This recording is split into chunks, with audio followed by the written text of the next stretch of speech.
Hello, hello, family. All right.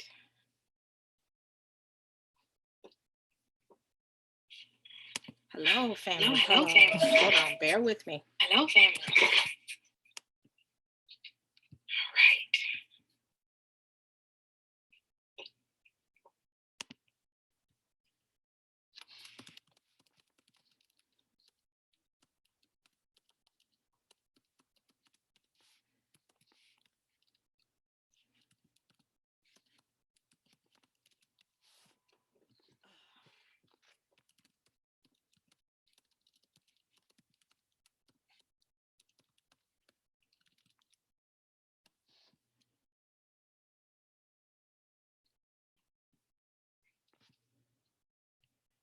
Right, family. How's everyone today?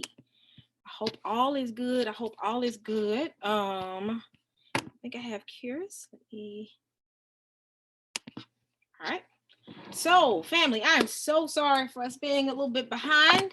I have a new person who's never done YouTube before, so I would ask that everybody's kind of, be a little generous in your what you do. He's a good guy. His name is Curious. He's actually a part of a community that Tayu has, and I'll put the link in the description section. Tayu actually has a website, and he is you know what, Curious, you'll do better with telling people about yourself. Give the audience a little bit of information about yourself. Okay, how you doing? My name is Karis Copeland. Um, I came into the knowledge of being an Israelite back in 2016, and so from there, I just been given opportunities to travel to the Middle East um, multiple times, and so it was nice to actually travel, knowing who I was, and then kind of understanding the nuances um, during those travels, so I could actually analyze the information that they're putting on out. So um, when I when I went to Saudi Arabia last year, it was definitely for my work. I didn't really want to travel to Saudi Arabia. I had traveled to other places in the Middle East, and those places were just short stints. And I didn't really want to have almost 6 months there in the land. But I know that the Most High had sent me on out there for a reason. So during that time, I was able to go on out and just visit and see different things that not a lot of Americans were able to see, especially not a lot of Black people had dared to venture. So just because of how closed off it was, but hopefully you'll learn a little something. And if you have any questions, just send it in the chat. But I'd like to take at least 30 to 45 minutes of your time and give you a little bit of a breakdown. So send it on over to you, Sister. All I want to let y'all know, I saw someone in the chat saying this again. Apologize. I definitely apologize for our tardiness. I kind of wanted to make sure that Curious was very comfortable in this environment because people like me and Tayu and Dante, all of us, we I guess got the understanding of winging it because we've done it for so long. So I just kind of wanted to make sure that my guest was comfortable and we could kind of run through the information. So my apologies on tardiness. And yes, that live that I initially had has been canceled because for some reason when I'm doing lives and I have to use Zoom, it won't allow me to redirect into the actual invite that I sent. So bear with me on this. This technology is really getting on my nerves. I'm gonna let everybody see me. Now I look rough. Don't be talking about Sister E. But I just wanna, let everybody know, we are ready to get started. He has a bunch of wonderful information. Like he mentioned, he spent some time because of his job in an area which is considered to be modern day Middle East. So he was able to take a couple of photos and give us some little back history on the history of Middle East and how it relates to the Bible, some facts. And he did bring up in the conversation that in that community, sometimes their timelines are off. So he will be giving us information far as, yes, it's this date, but this is the actual timeline. So bear with us. It's going to be interesting, a lot of good information. So get your pens and pencils if you want it and take down information. Again, I will be putting Tayu's website, the group website he has. I'll put in the description, and I would say subscribe if you've not already subscribed, and you'll get a lot of good information, get a wealth of knowledge that you all don't really get a chance to see if you're not a part of the actual site, because it's a lot of back and forth conversation going on. So this is how we came in contact with Karis. So Karis, let's get started. So how do you want to start this, sir? Okay, so You want, um, you want to start with the keynote? yeah, I wanna start with the timeline. Okay, So, we'll go here. The timelines. okay. All right. All right, here we go. You want to start with this one or another date? I have this one, this one, this one, this one, and this one, and this one. Okay, let's go back up to 3000 BC. This one? Yeah. Okay. Okay, so just to let everybody know, when we're dealing with um, Islamic, especially pre-Islamic points of view, it's going to be very murky. And I wouldn't say murky in terms of you're never going to get an understanding. It's just murky in terms of being able to have a timeline that's going to fit the biblical timelines that we understand. So just going on into this, we do understand that based off of the pre-Islamic understandings around that 3000 BC, they are accounting for a flood period, and they are actually naming some civilizations that was pre-flood. So just to kind of give you that little bit of an understanding that they understand pre-flood civilization and pre-flood era. Now, in terms of that information ever being available, especially from them, I wouldn't count on it. But at least that that there's a museum somewhere in the world that's accounting for it, especially since they're there right by that Babylonian period. So, Sister E, if you want to stroll down to the Edom slide. This is I think the biggest slide for me. And I want to stress again that the timelines are very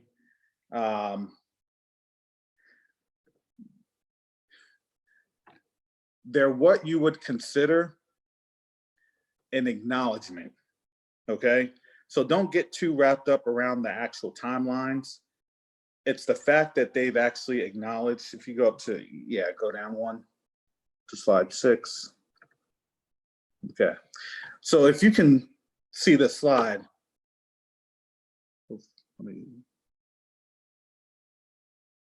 okay. So what you see on your screen is 800 BC, all right? And that's the kingdom of Edom. So when we see 800 BC, kingdom of Edom, we have to look at that very, very analytically, because when we look to our biblical resources and also in the book of Jasher, you can tell that Edom's kingdom was a little before 800 BC. And matter of fact, we would want to try to push that timeline back to around the 1600 to 1400 BC tables. Because what that does is it parallels not just Israel or Jacob, but it also parallels Ishmael and the sons of Keturah, which was Abraham's third wife after Sarah. So just kind of giving you a breakdown. The Midianites was basically the clans of Keturah. And this is just according to what you're going to see if you kind of scroll back on up to that, to about 2400 BC. Okay. So from 2400 BC, that's when civilization had basically reemerged. Kingdoms were coming back on the scene. And in the Arabian Peninsula, this was their kingdom. So north of the Arabian Peninsula is obviously the Mesopotamian area. And also at that same time frame, you had Nimrod's kingdom. That was the Tower of Babel, things of that nature. So as we scroll down into the timeline, note at the top,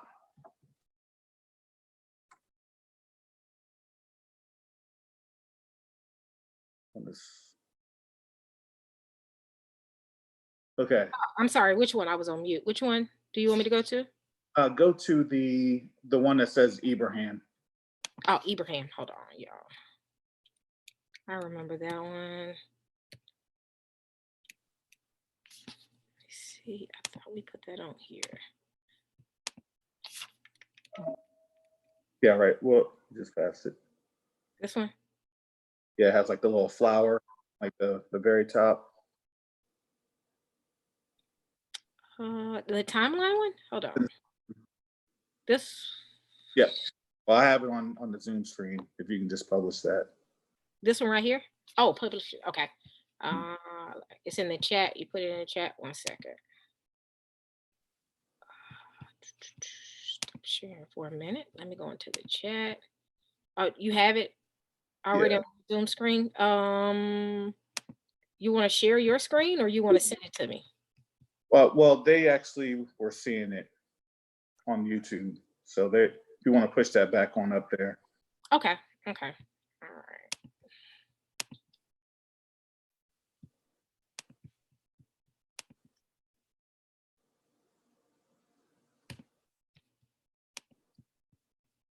Oh, right here. I see what you're saying. I'm sorry.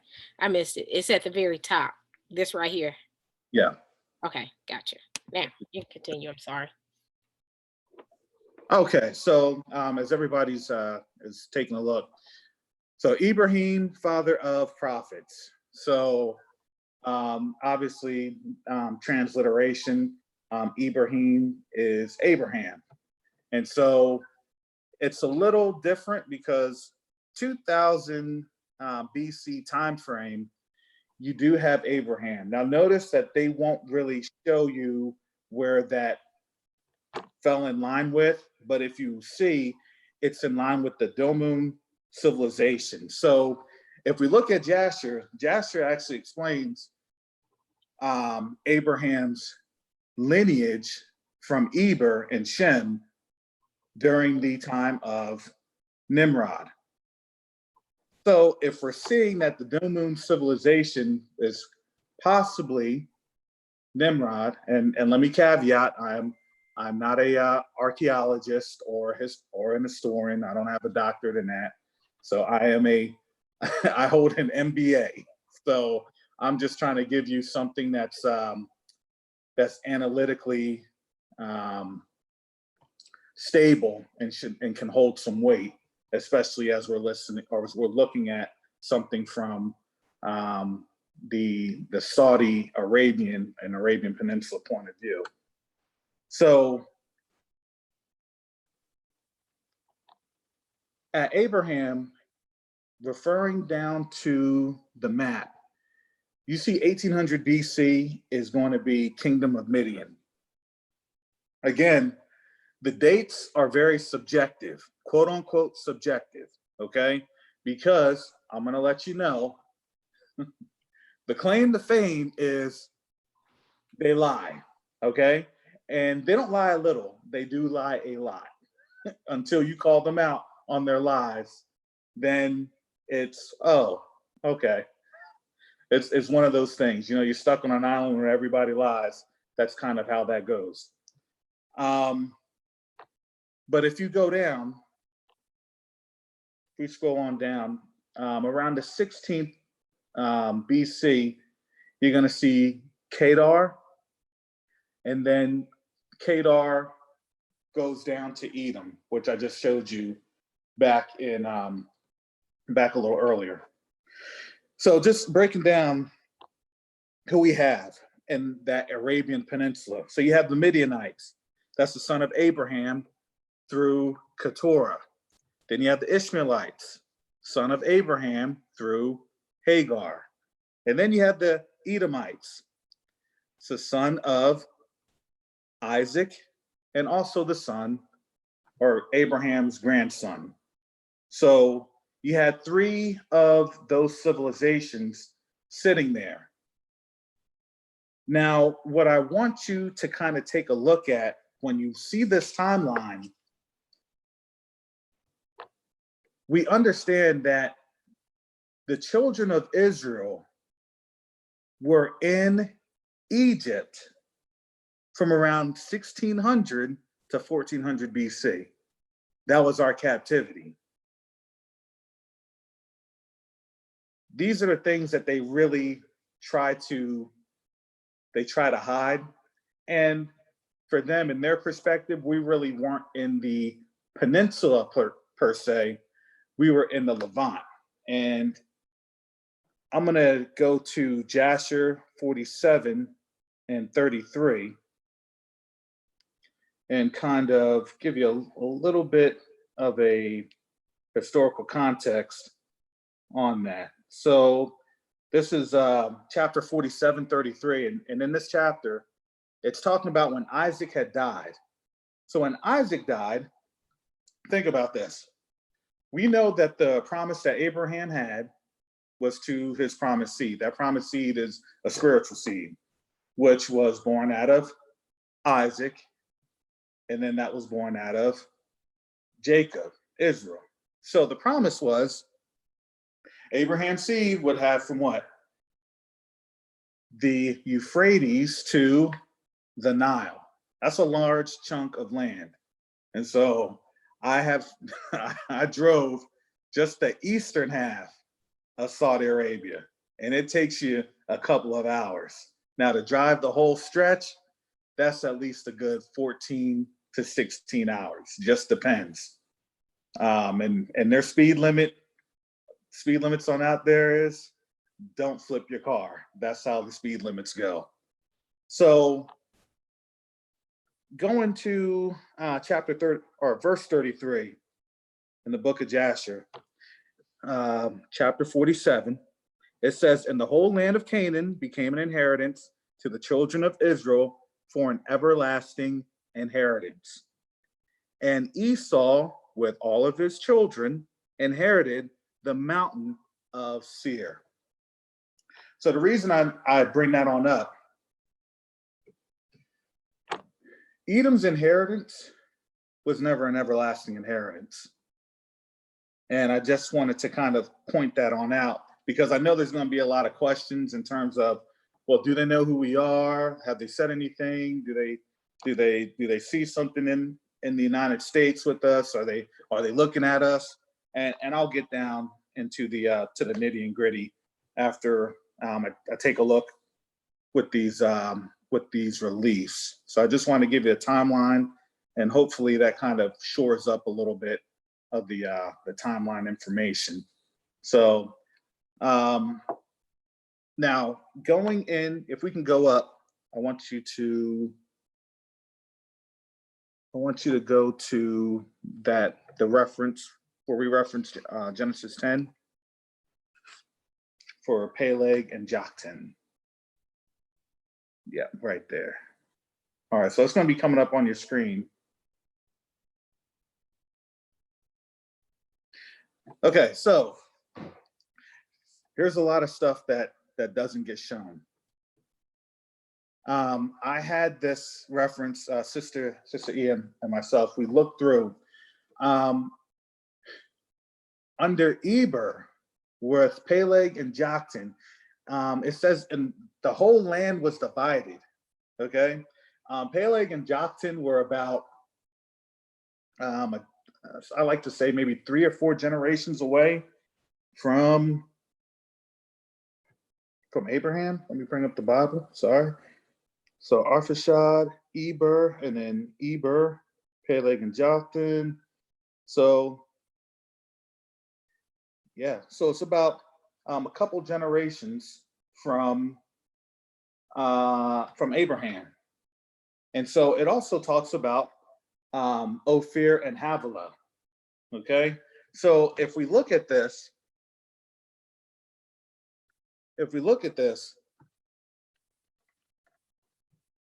there was a divide. All right, in his days the earth was divided. So for in his days was the earth divided. That's Genesis 10:25, and that was during Eber's time. So I just wanted to point that on out because we don't really have a lot of historical references into the landmass shifting or dividing, but at least you have something right here. And I just want to caveat this that a lot of these pictures were taken at the King Abdul Aziz National Museum. Okay, so King Abdul Aziz National Museum.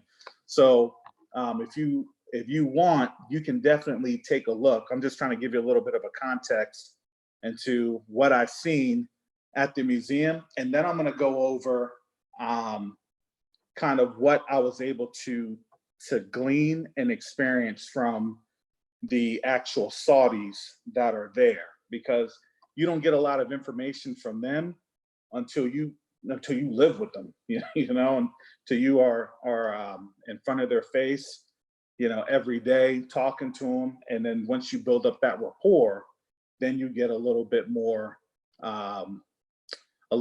meat that you'll never get from any textbooks or anything else. It just doesn't happen. Okay, so let me kind of go back into my notes. So I just wanted to kind of put that on out there, because the reason I bring that up in those maps, it's to show that they tried their best to say it's not Northeast Africa.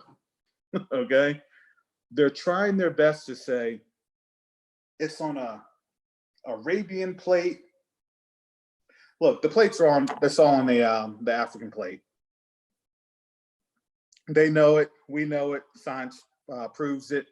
But the more that they can kind of separate themselves from out of Africa, the better it is for them to kind of keep up with the narrative that, oh, they're not African, they're Middle Eastern. So so I just want to actually bring up just a few statistics of. I want to have some before we get into the other photos. Can you give the people an idea of their reaction of you when you ask a couple of questions, especially about the African Americans, to give them a little history of how they view us? Okay. Yeah. All right. So so I'm gonna tell you. So my complexion, I'm pretty fair. I'm pretty fair. So when I tell them I'm from America and I'm an African American, I say quote unquote African American. They look at me and they were kind of taken back, because really they don't have, and you're not going to see a lot of Black folks on out there. And especially you're not going to see a lot of Black folks on out there that have been awakened to this truth. So so for them, they understand that I'm an American. So that right there, that's kind of the power and privilege. Oh, you're an American. Okay. Secondly, because I'm Black, it wouldn't necessarily be, all right, well, you're an American, okay. But if you're Black, here's where we start getting into the problem sets. So, so back in the 7th, 8th century, you had the start of the transatlantic slave trade. Okay, and you can see that you can see the historical um, graphics in the countries, especially in UAE, Qatar, Bahrain. These are just a couple countries I've gone to. A lot of their populations, you have a lot of Black folks, and it's hard for us to kind of fathom that three quarters, up to three quarters of their population are Black Arabs. Okay, when I mean Black Arabs, I'm telling you Black Arabs, and we're not talking about Africans or things of that nature. They kind of pull the same narrative that we pull. You know, I'm African American, I'm a Black American. That's how they see themselves. So the difference is when you start to understand their culture of how they see themselves. Um, they say for them, because the transatlantic slave trade was like for them about 12, 1300 years ago.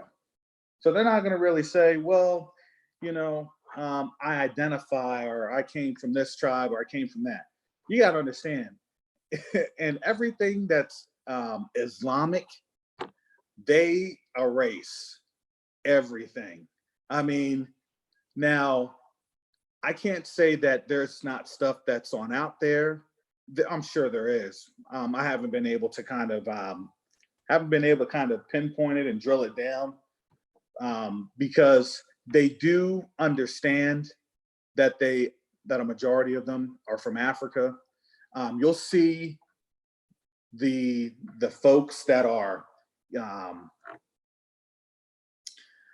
uh, the Katani and Adnani. So I want to kind of break that down. So Katani, when I was talking to you about how everybody's Arab, okay, the traditional tribes of Arabs within the Arabian Peninsula. So under and this is just from their Arab perception. I know that there's other folks. I'm just giving you from their perception. They look at the Katani as those are the Ishmaelites.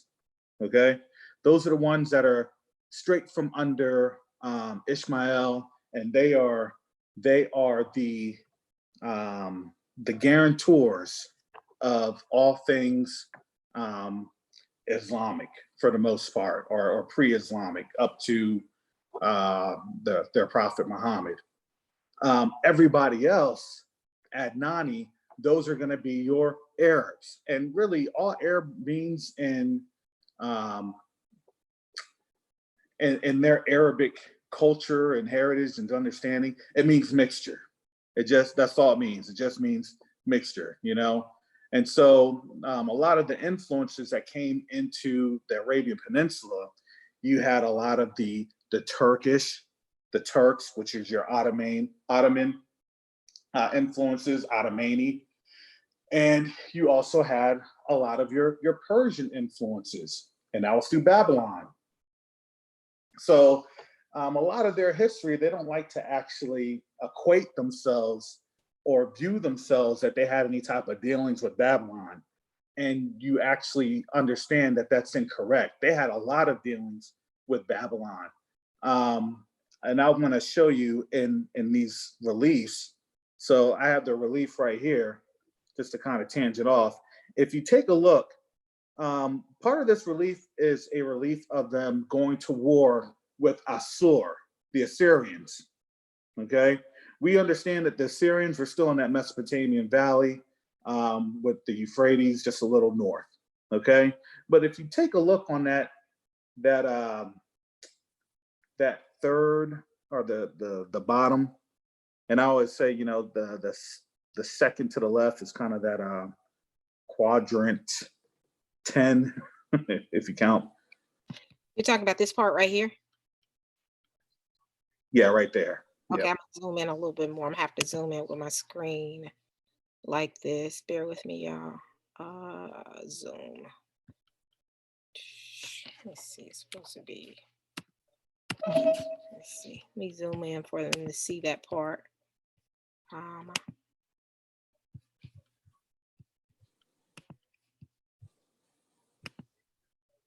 is that good enough?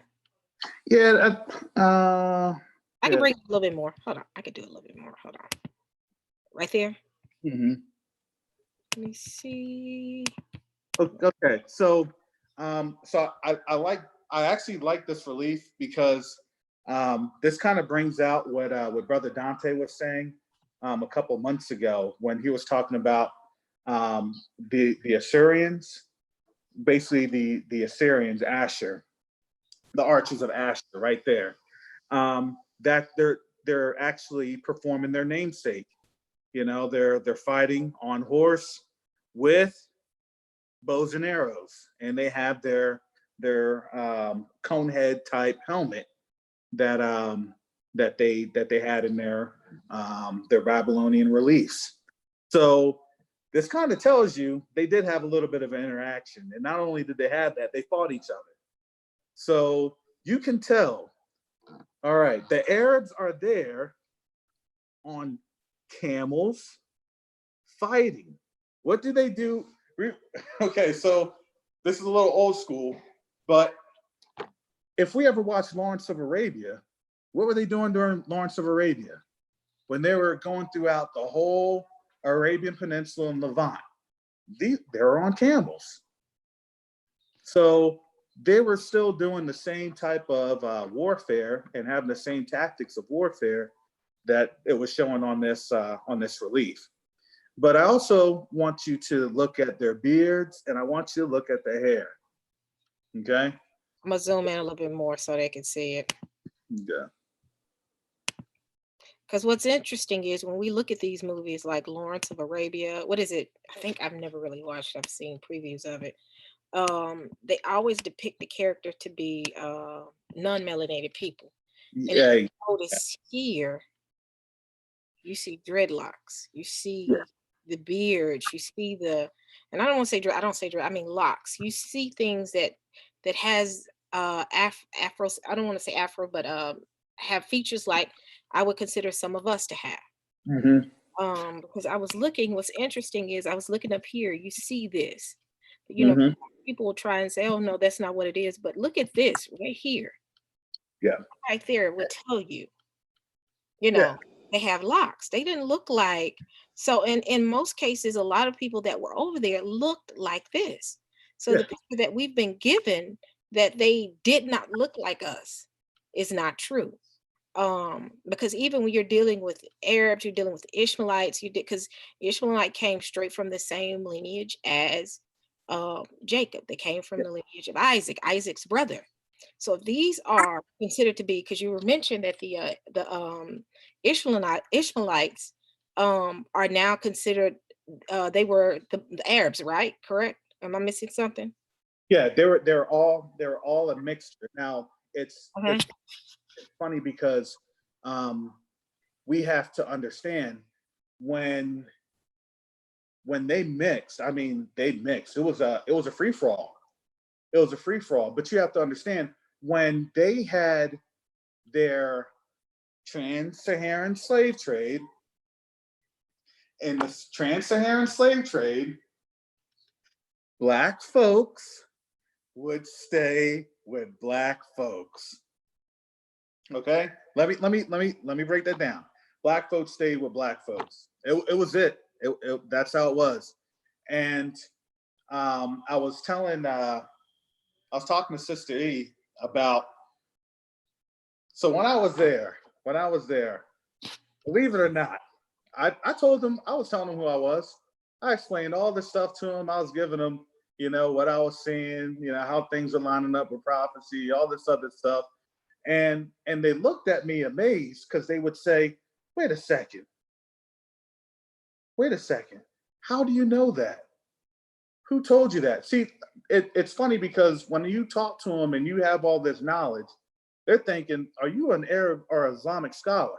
Because only Islamic scholars or imams would have this knowledge. That's what they actually said. I said, no, I'm not an imam. I don't practice um, Islam. I identify as a follower of Yeshua HaMashiach, of Jesus. I said, but I also know who I am. And he said, oh, you do. That's that's when they start to get taken aback. Oh, you know who you are. I said, yeah. I said, Google it. There's a lot of black folks that know who we are. So they kind of, oh, okay. Because you have to understand, all right, tradition and folklore is big with them. So they understand and they know who we are. Okay. When people are asking in the chat, do they know who we are? Yes. Yes, they do. Do they know what's happening in America? Absolutely. They have cousins over here. They have friends over here. And when I was talking to them, a lot of the Saudis, they would gravitate towards Black Americans. I thought that was so interesting. I had a guy I was talking to.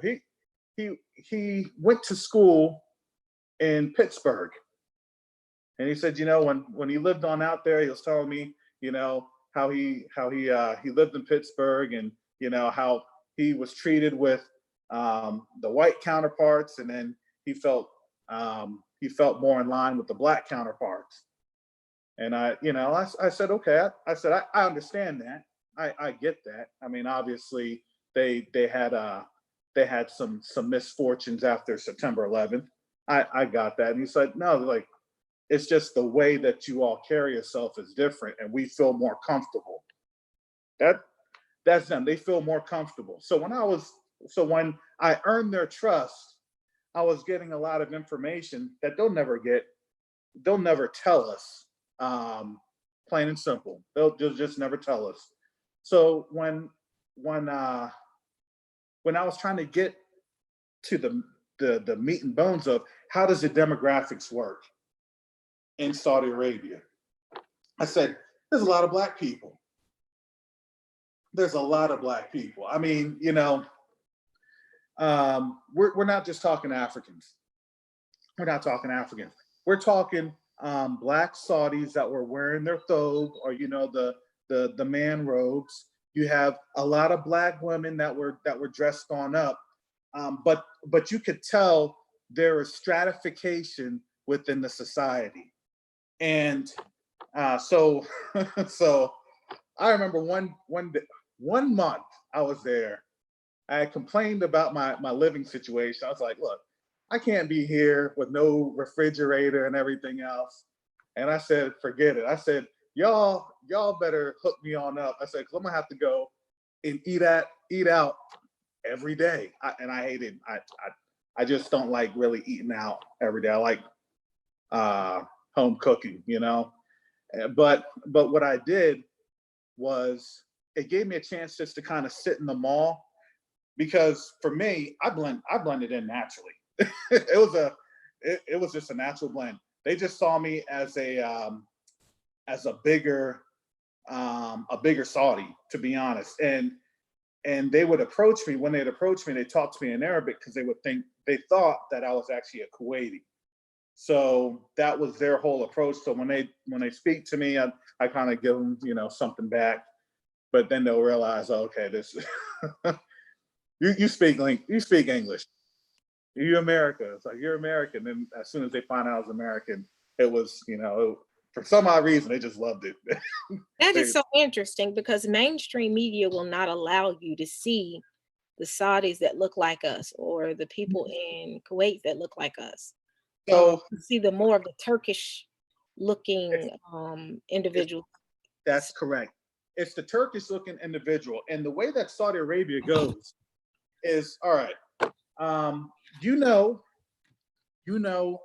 when you are looking at a map, the northern areas are always lighter or light skinned, and then as you go down, the darker areas, it's always darker skinned folks. It's darker folks. That's the same exact depiction that you would see in Saudi Arabia. They would even tell me this. I still have a good friend. Still have good friends on out there. And they would even tell me this, hey, you know, lighter skinned Arabs, we live in the north. And I said, why do you say that? It's like, because the weather's better. And I didn't understand it. I didn't understand that the weather was better, because I knew that it would get cold. But for them, you have to think about this.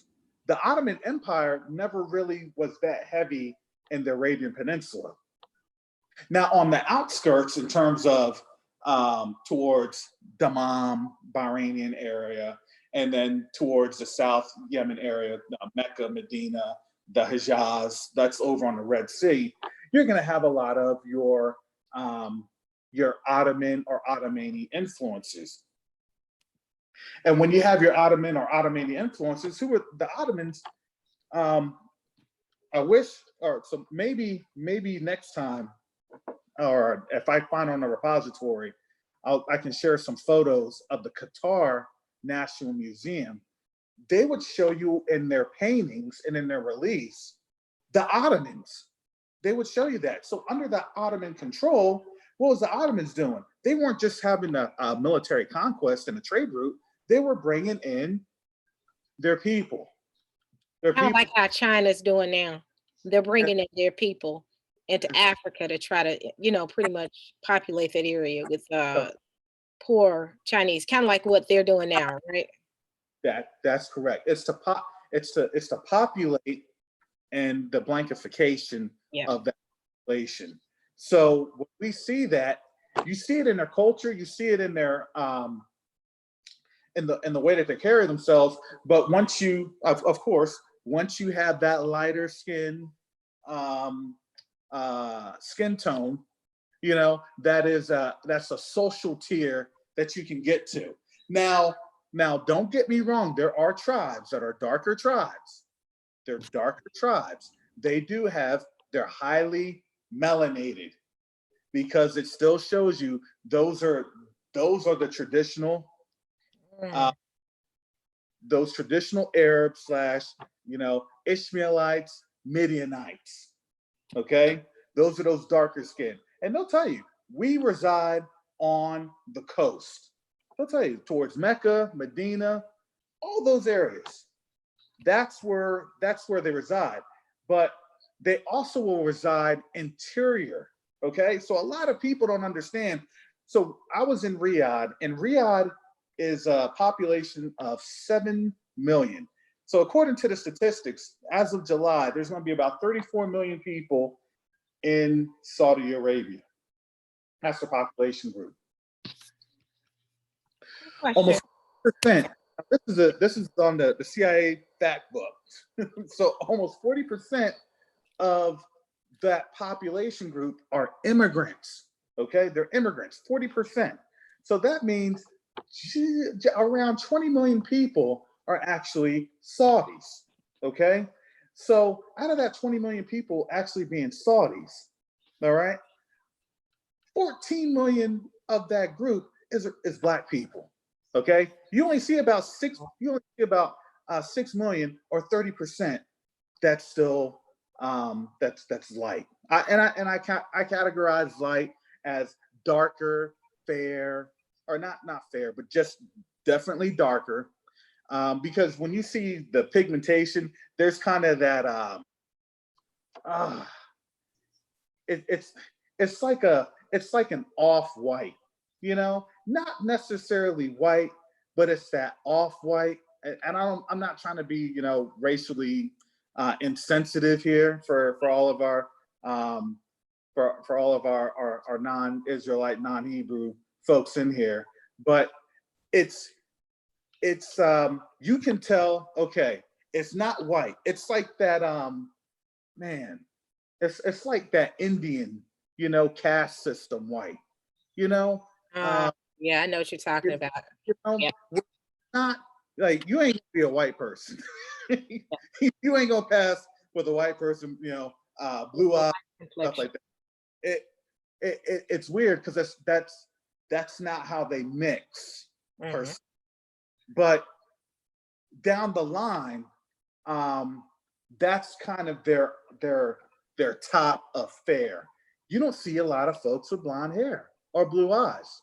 And I think that that's honestly the case because the environment is so um, it's so harsh. So just to just to kind of give you a snapshot. So I was in there. We had to go to a place in a very remote area of Saudi Arabia, very remote. So I'm melanated. I'm not really dark, but you can tell I was on out there, and the folks that were there that were, highly melanated, they're your Indians, your Indonesians, your Malaysians, Pakistan, you know, um, they were on out there working, you know. And when I was on out there doing what I needed to do, I was working. I had some Americans with me, and I had some British folks with me. And at that time, I was in charge of getting some information. And while I was getting it, excuse me, while I was getting it, the British were, of course, they're complaining, they're dying. The Americans, and they're white, they didn't want to say that they're dying, but man, it was harsh. It was harsh on their body, and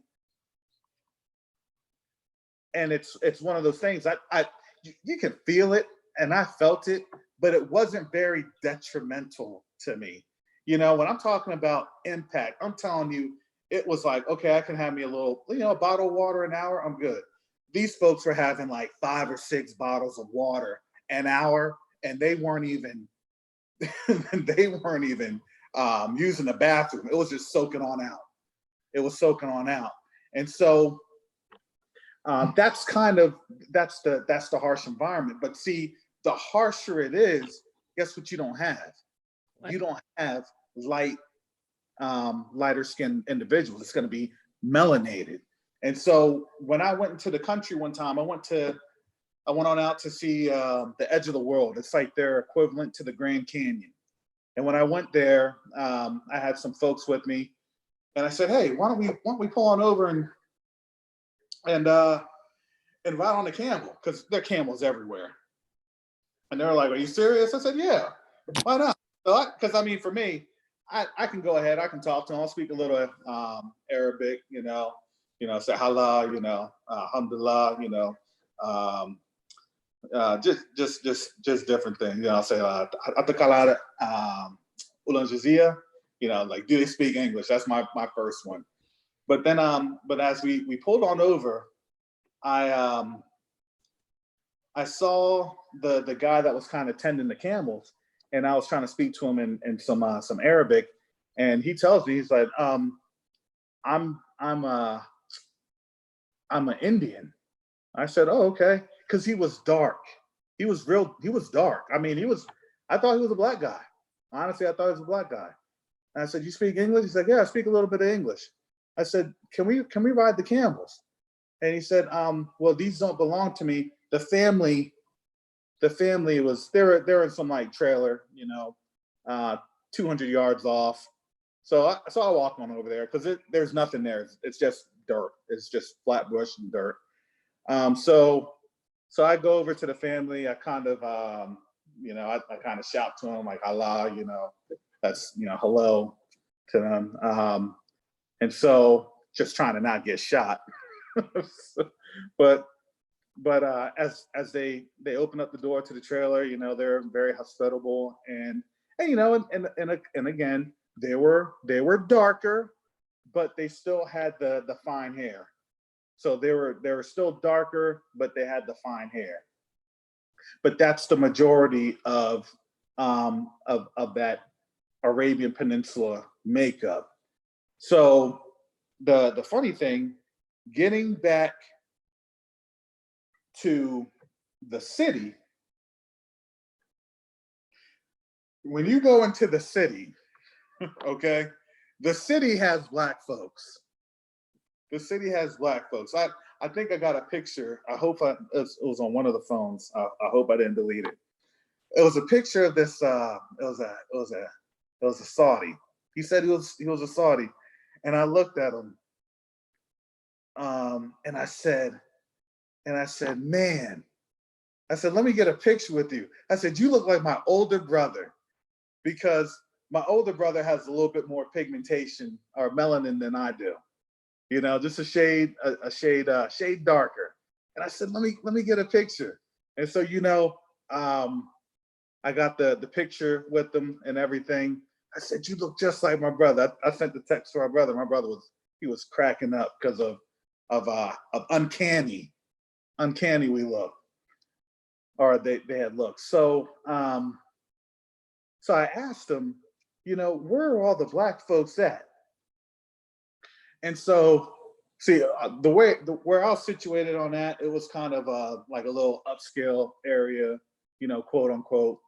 But where you have your majority of black folks in the black population, it was over towards an industrial area.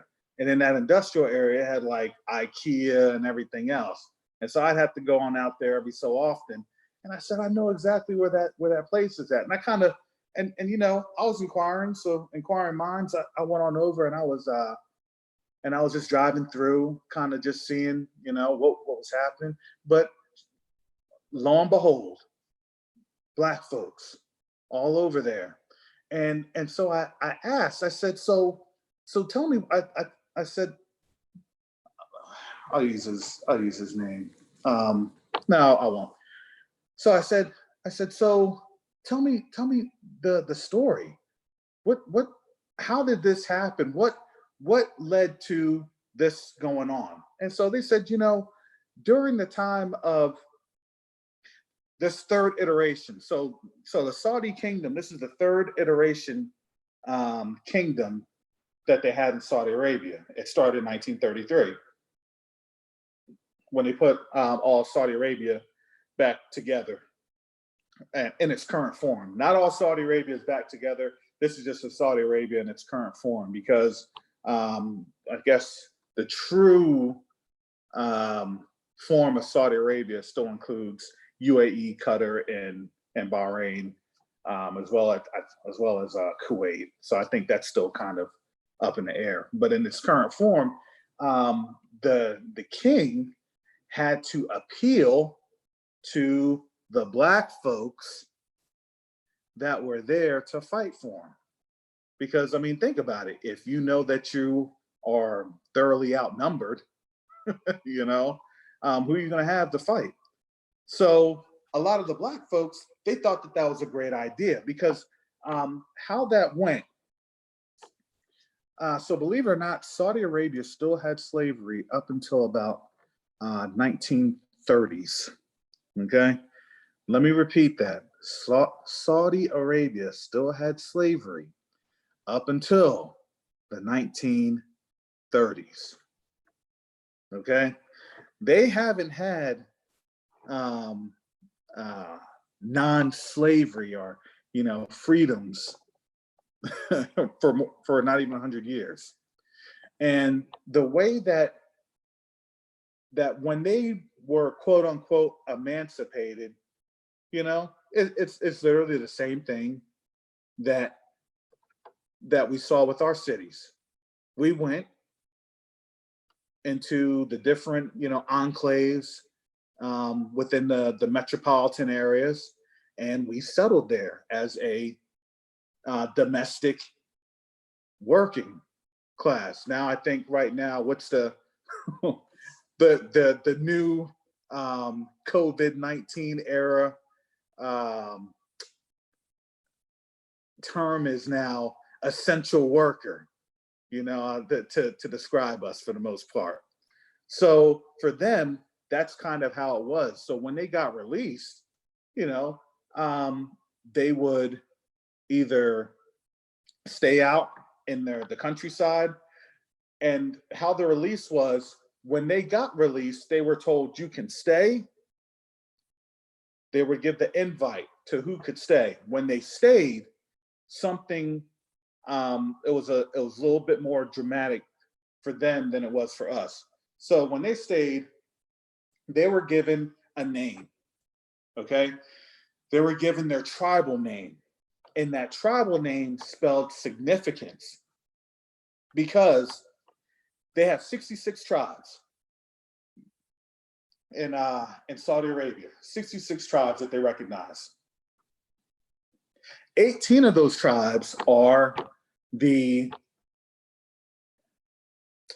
they're the flagship, or the top tribes.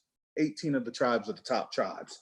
So what I've learned was that the biggest tribe on out there was the Sari and the Katani, but also under the Dasari tribe, the Dasari tribe had the most Black people in the Dasari. So I asked, why was that? Well, because they want to get their population, they want to get their numbers up. Because why? You have strength in numbers. So you don't necessarily have a voting schedule per se, but you have a population schedule. So if you have a higher population, then guess what you can do? I'm bigger by default, which means I get more of a say because I'm going to be more ingrained in the populace. So I thought that was a pretty sound logic. But I said, so what about the folks that you see in Riyadh, in the downtown areas? I said, what tribes do they belong to? And he explained, they don't really have a tribe.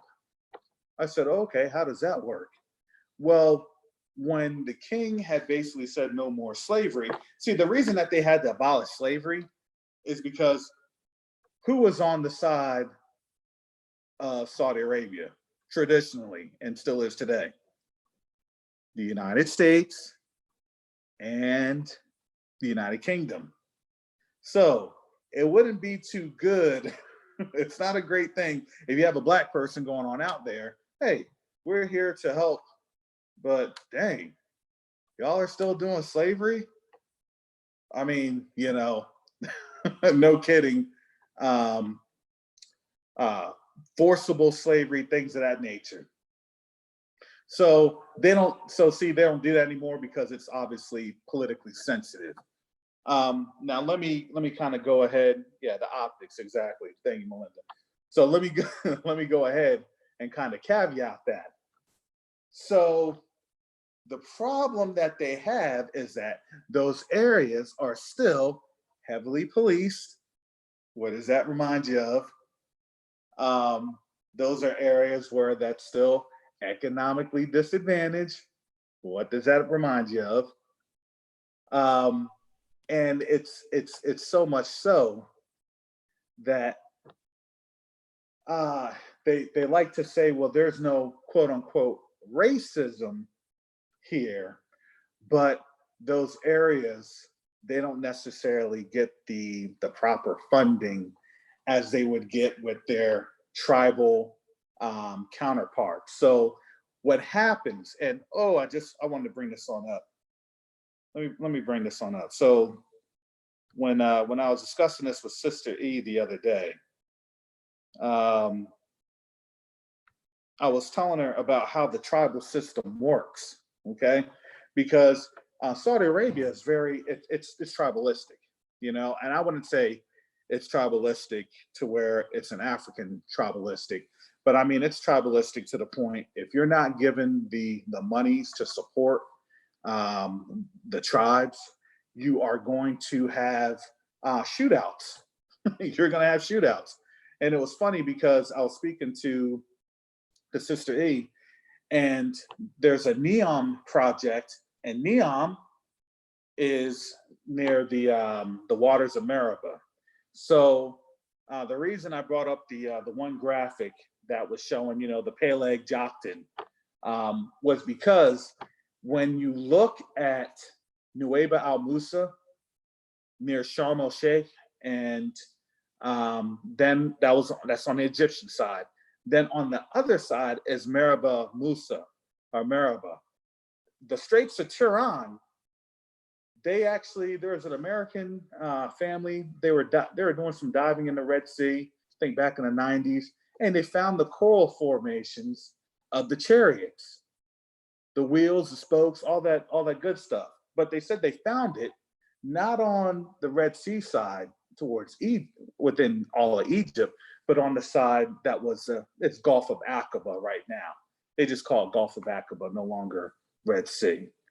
So going to that,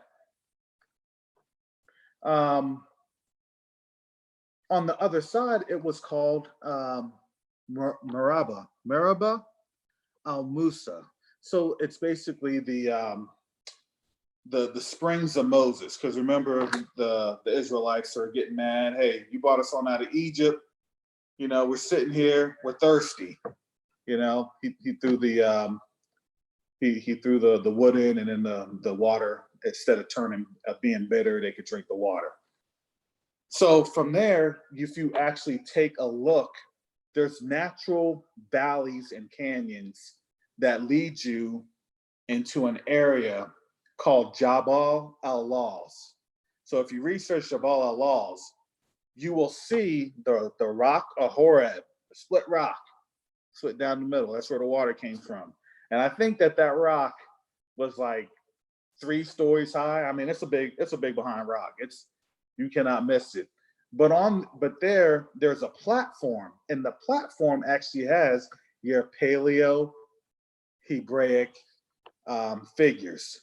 So those little Paleo Hebraic figures, it shows it has it's a distinct marking. And the funny thing is, see what they were trying to do, everything that was all pre-Islamic that would have us or a depiction of us to even give credence that we were there, they would try to erase it. They try to destroy it. They would try to blow it up. Because there's tribes in those areas that was doing all that. And this kind of caveats me to the point of Neom. So Neom is actually trying to build out that area because it's going to be a new city by the water. They want to try to rival Doha, Abu Dhabi, and Dubai. They're trying to do that as a rivalry. But the problem is the prince, MBS, Mohammed bin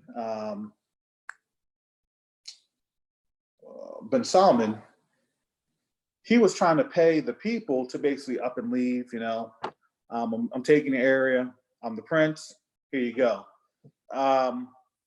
They didn't get the eviction notice, or they got the eviction notice and they just said forget it, because they started to shoot back. They started firing back at the Saudi army. So it's a lot of discontent. You just don't take over land on out there, okay?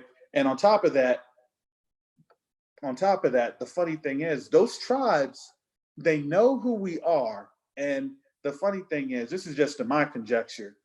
The funny thing is, the Most High still allows them to be there to serve their purpose of not having things destroyed.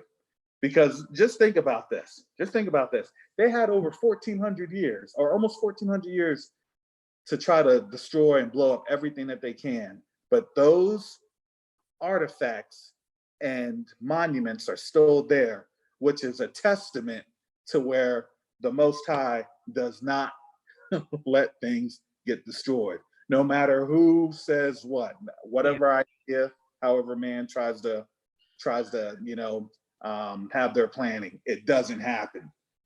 And I mean, this is Saudi Arabia. This is the birth. This is Mecca. This is the Kaaba. So looking at that area is called Tabuk. It's called Tabuk. It's in west Saudi Arabia, just south of Jordan. So when they talk about like Indiana Jones and everything else, the carvings and things of that nature, those are all one people. And I want to highlight that, because when you start to see the west side of Saudi Arabia, well, if you look at the west side of Saudi Arabia, and then you know that you had time to do what? You had time to bring down all your folks from out of Europe, from Greece, from Turkey. That's how this corridor was. That's how things opened on up. And as I was mentioning to Sister E earlier today, I said, we don't think that Arabia or Arabs are talked about in the Bible. but they actually are. And they're talked about in pretty good detail. When Paul first had his ministry, okay, he did what? He went from out of Damascus, and then he went straight south. Because why? He had to go somewhere. He went south to Jerusalem, then from Jerusalem, because they're kind of afraid. Then from Jerusalem, they went to the Arabia. They went to the Arabia. So the Arabia was where? Edom. You had the Edomites, you had the Ishmaelites, you had the Midianites. So they're all still coalescing, but they're still coalescing under the infrastructure of Rome. It's Roman infrastructure. So if you understand what Jasher 90 has to say, who was Kittim? Well, Kittim mixed his seed with what? With Zepho, right? Who was Zepho? Zepho was the grandson of Esau. So Esau's an Edomite. So obviously, he was a progenitor of those areas. His seed was, it's not a hard stretch when, all right, well, hey, Zepho's making some bank being the king of Italia, of the Latinist group. Shoot, all right, well, I'm a cousin. That's my cousin now. I'm going to be on out there. So you have a migration of Edomites coming on over. Well, you always know where your home is. You always know where your home is, except for us. We don't know where our home is, and that's by design. But they always knew where their home was. Their home was always Mount Seir. The reason I tell you that they always know where their home is because you see it in the architecture. Okay?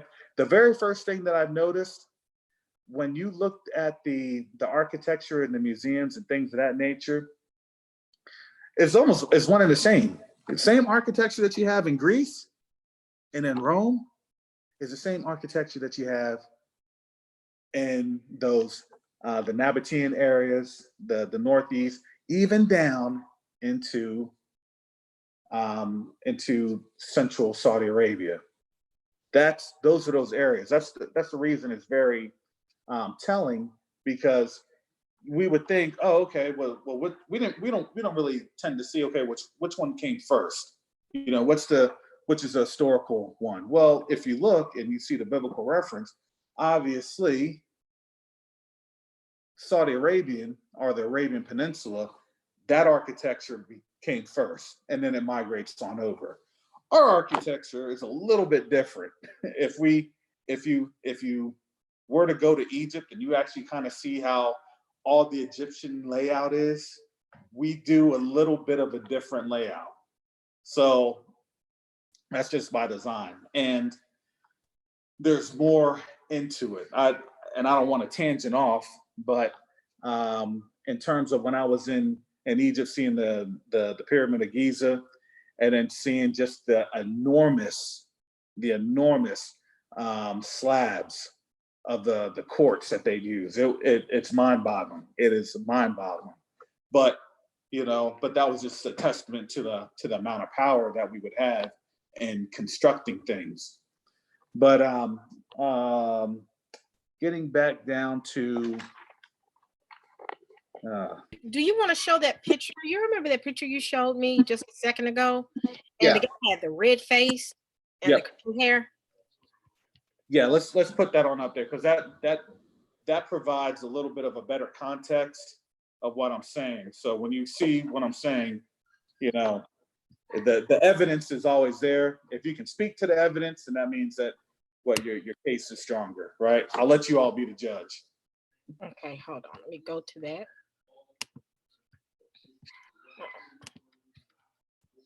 All right. There we go. This picture. This one? Yeah. Yes. I'll zoom in so people can see it. And y'all, this is the site as well. I'm gonna put it in the chat. Me and Kirsten both a part of Teyu's site. It's a very good site. I've been a part of it for a good little minute. Um, Here we go. You got it? Yeah. Okay. So as you can all see, all right. So there's a description underneath. I'll again just refer to Teo's site, teoministries.ning.com, and it's in there under the contact section. But there's a description. I'm not going to have you go on in there, but the description has this was in the 2nd and 3rd century AD. So what I just told you about Paul, he went to Arabia. What does that mean? Paul was what? He was a Roman citizen. So if Paul was a Roman citizen, you're telling me Romans then knew about Arabia. They knew about Seir. They knew about Edom. Well, those are the tie-ins. Now, here's what you also are looking at. You have a Greco-Roman style tunic that's being worn by the depiction in the right. And then you have your traditional Arab style face, with the round eyes, the nose, pointy nose, and the curly, semi-curly hair. I'm sorry, I'm listening. I had somebody cutting up in the chat and I had to kind of catch it. So I'm listening. So whatever you need me to do, go. I can So the next one, I'm sorry.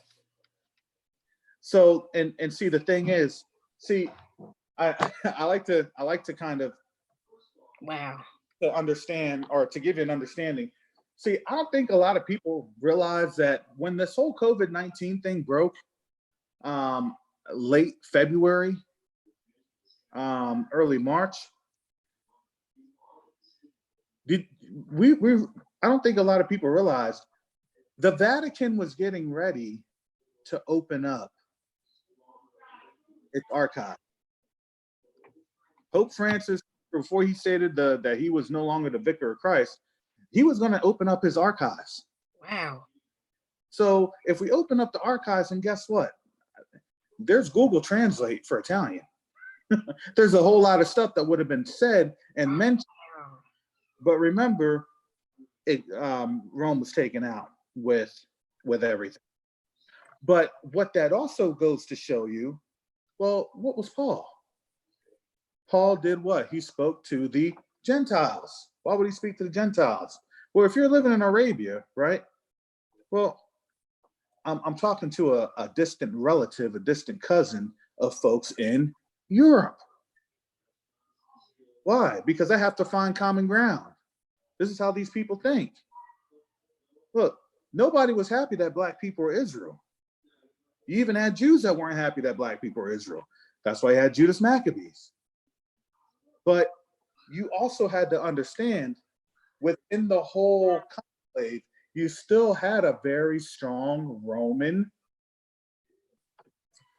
structure that even reached down into parts of Arabia, which is still modern day Saudi Arabia. Now, Interesting. That's interesting. Before you hop into the next one, what's so interesting is every single description that you have provided about every single group within that area, which what we call the Iberian Peninsula over in the Middle East, all that area were all people of some form of color, melanated people.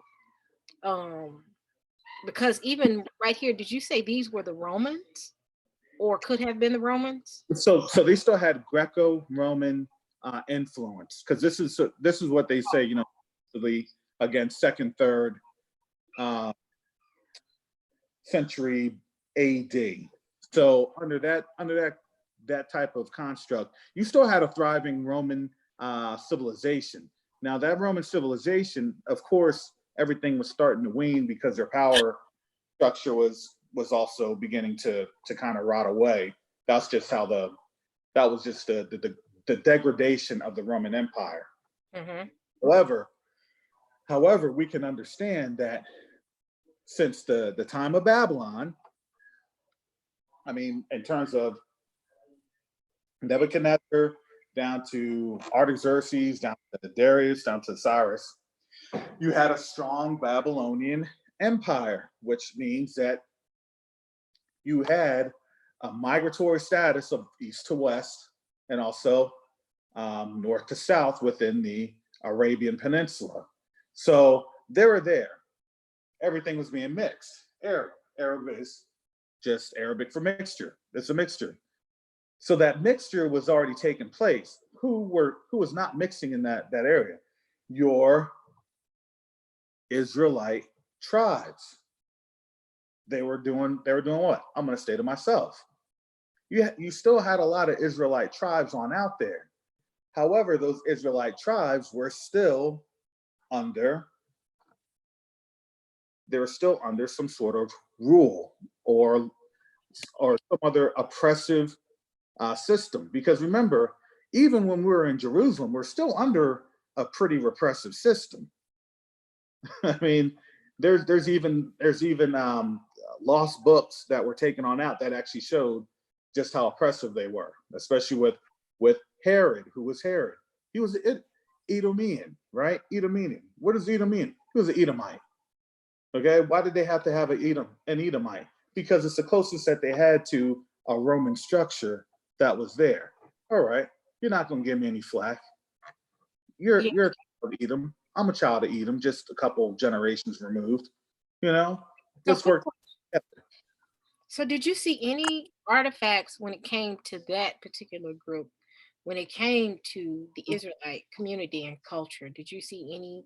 Because I remember, I think you told me that you mentioned it, and some people that that you were Judah or part of the Israelite family, that some people weren't necessarily shocked. It was like almost like, okay, he knows. Yeah. So when you actually understand how the Middle East shapes on up, the different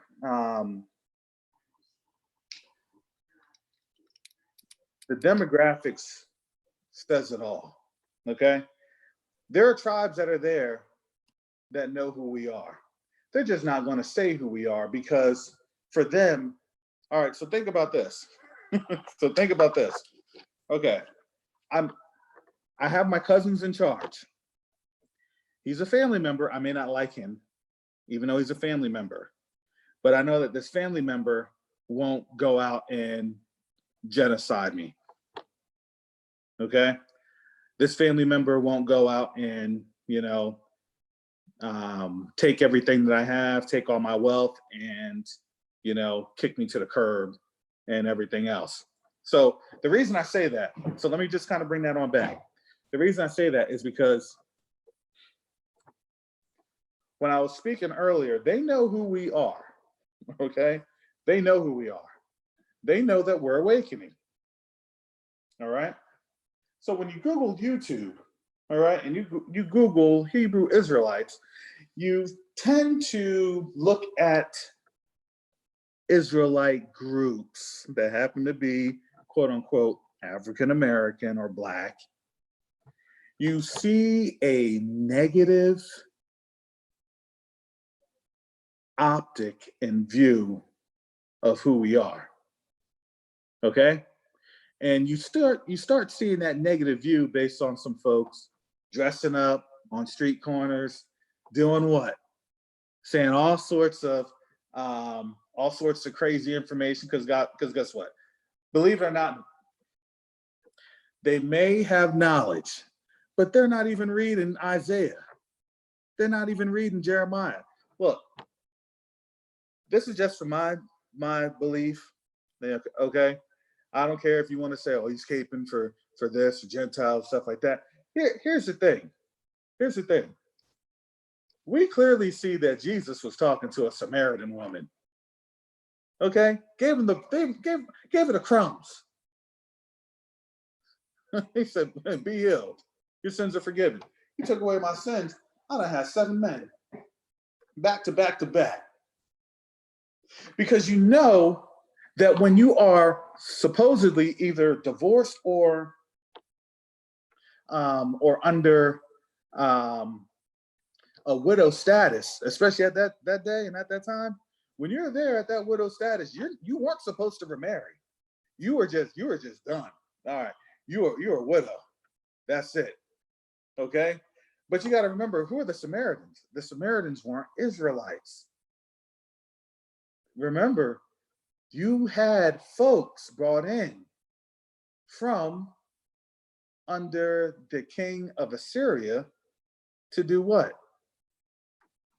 Do everything and learn all the cultures and mannerisms. Because what was happening at that time? They had what? Wildlife, lions, what? Chewing up the people, right? They're eating up the people. Why?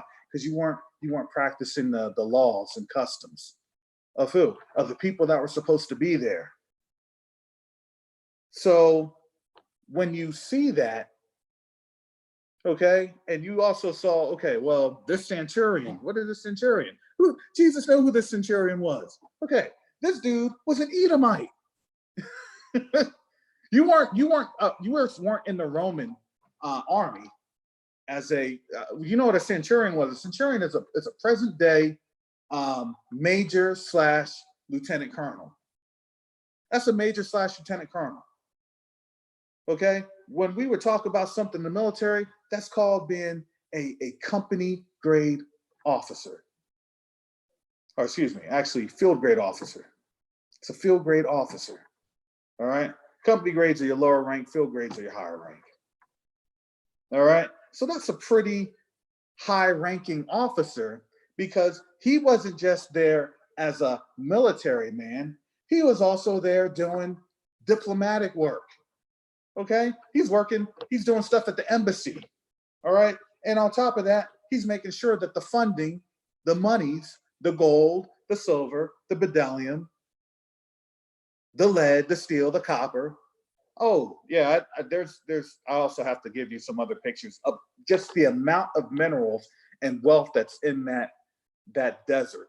It's astronomical. They're just in oil right now. You don't even understand the trillions of dollars of jewels that's there in the desert. I was walking around in certain parts of that desert, you can just see lapis lazuli just in the remote areas. It's just so there. It's so common there. They just walk over it. Why? It's not a big deal for them, because I have my oil. I don't need to worry about these minerals. I got my oil.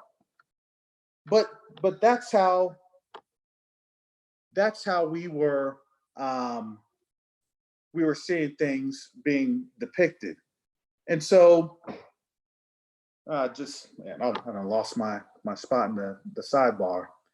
But when we were seeing how that Roman setup and that Roman system was, Christ already knew. He saw the setup. He was in the system. Remember, you had a Roman delegated king, okay, president. What does that sound like? UN, right? It's just the UN of that time. But that Roman delegated king said, "I'm going to kill all the boys." Why? Why? Because if this is the Christ child that's supposed to set Israel free, then we have a problem here. Okay? The same is just getting back to when they are looking at us and they see that we're awakening, they're going to be on these videos. They're going to be on these videos, seeing how we're talking, seeing our mannerisms. Because why? Look, here's the thing. They look at it like this. Let me just be honest with you. They look at it like this. Okay, the moment that we have a little bit of power in our hands, we're just going to go to pure savage.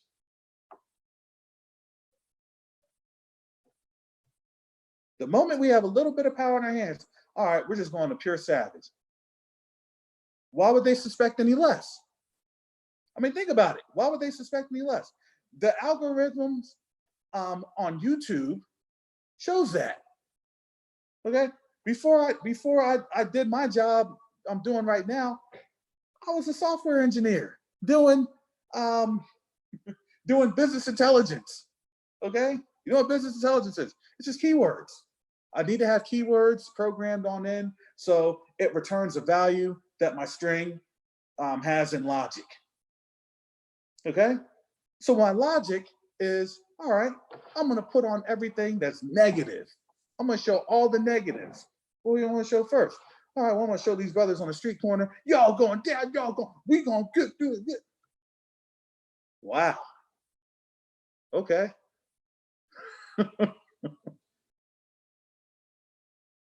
So, Yeah, it sounds like it was very, like you said, it was kind of like something that, and what's so interesting, you said IT, it's a lot of us in IT in this community. I don't know what it is, what the Most High is doing, but I want to say quite a few of us are in IT. That's interesting.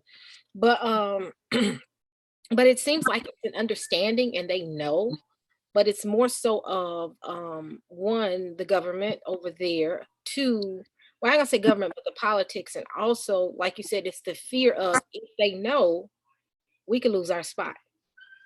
Because it sounds like that area is the land that's almost of milk and honey as well. But when you look at that whole region, when you look at Africa, um, it's nothing but minerals.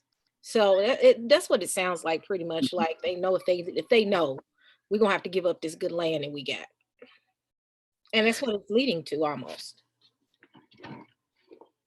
yeah, it's one of those things. They understand, okay, they aren't going to be the power. See, they're a little bit different in their system, their thinking.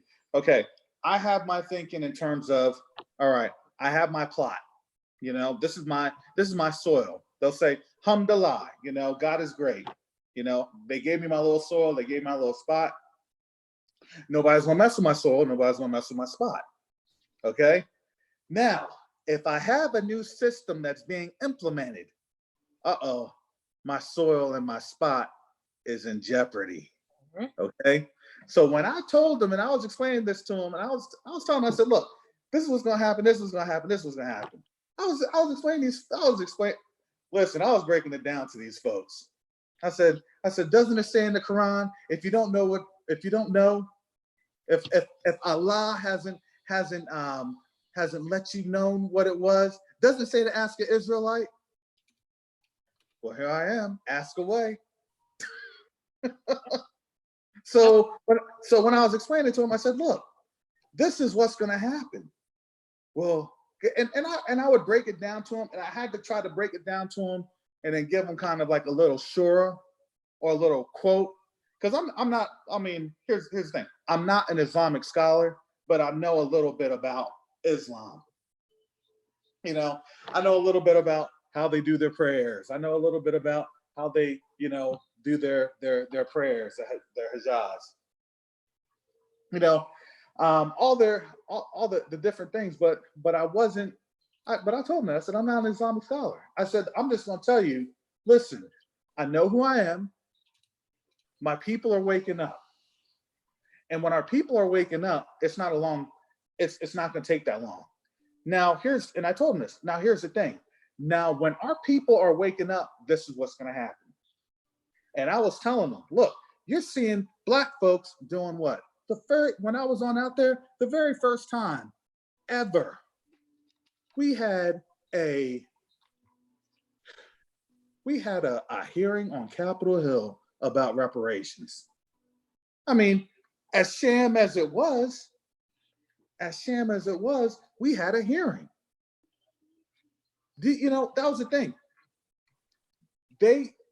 What they didn't understand, that in that hearing, they actually convicted themselves in the hearing.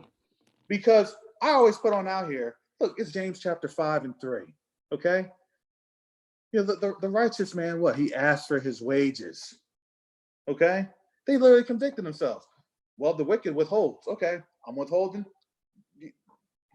It's sealed. It's sealed.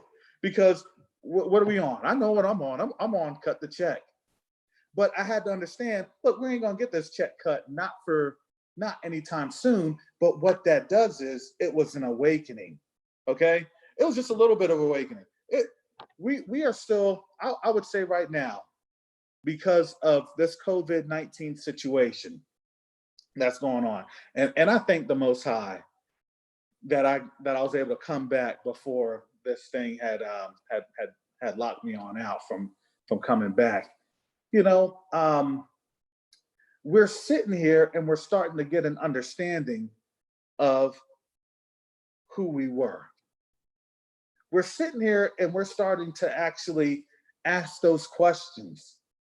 And not only we asking these questions, we have family members asking questions. We have family members thinking, okay, well, listen, my pastor isn't really explaining everything to me because he's just saying God's going to make a way. Wait a second, we're about 8 weeks into this thing. There ain't no way yet. Well, I'm trying to figure out this eschatology thing because this is all off. Well, if it's off, then there has to be a reason. So you have to understand all of these things that are that's very topical. We're no longer wanting to have topical. Okay, I'm tired of the milk because the milk ain't gonna do anything for me. I need to have some meat. I'm hungry. I gotta have some meat. So part of that meat that we have is that, look, we no longer have to define who we are. Okay, that's said and done. That's the past. That's said and done. Because you want to know why? We're now in judgment. So what we're trying to do now, we're just trying to reveal some things. Things are going to start to illuminate, right? I look at it like this. This is part of the Isaiah 60 building. Okay, arise and shine. Okay, how did I arise and shine? I'm looking at these things, these artifacts that I was seeing since 2016, 2017 till now, and I'm able to look and see. Look, this is crazy. This is crazy. It's wow. It's really happening. But there has to be a little bit more credence behind there. You know, not everybody's gonna see museums in the Middle East.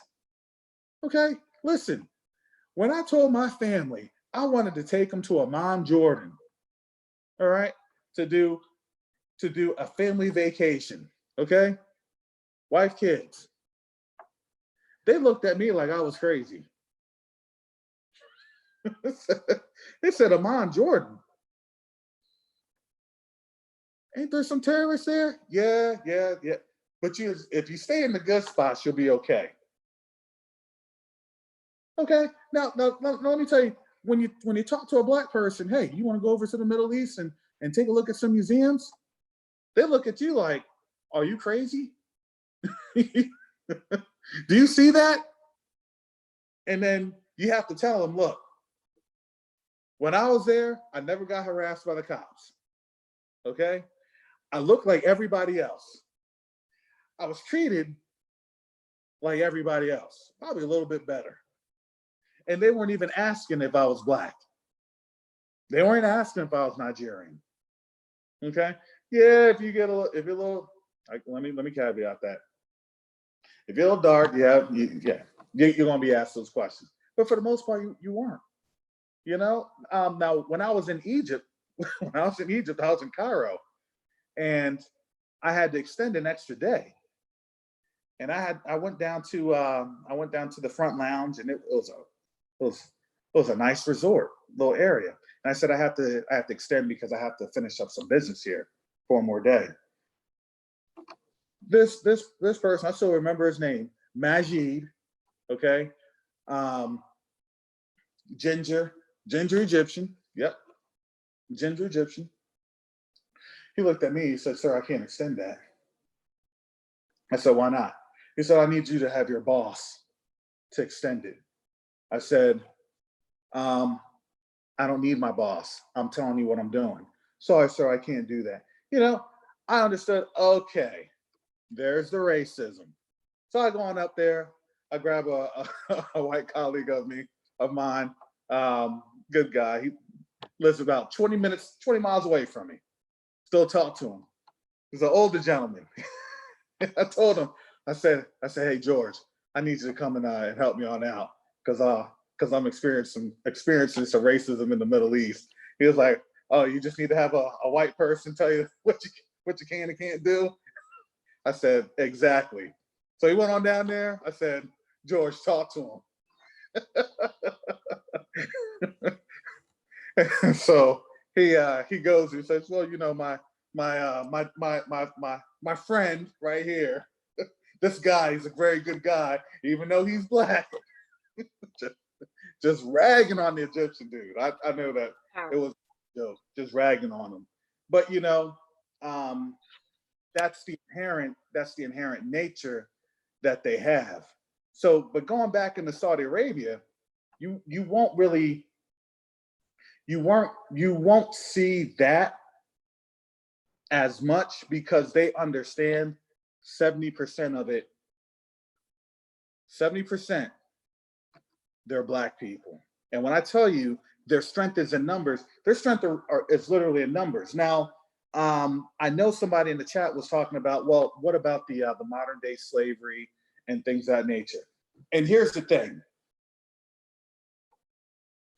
because I wanted to save this, because if you can allow me about 10 minutes, I'm going to try and set this framework up. Okay, so I told you back in the 1930s, right? They abolished slavery, quote unquote.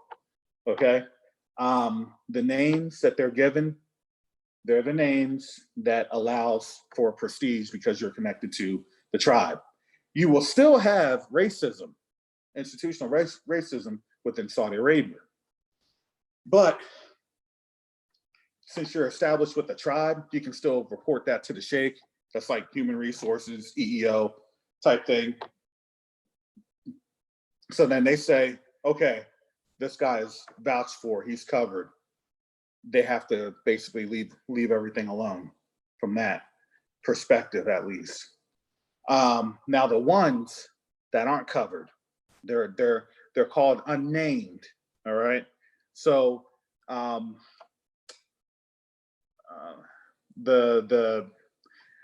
you're called an abd or an abid over there, it's not a good thing. That's basically being called the N-word. All right, because that just denotes that you're a slave. You're still a slave. All right. So I was, you know, and I was trying to listen for it carefully when I was interacting with people, just to kind of get a gauge of, you know, what they think, you know.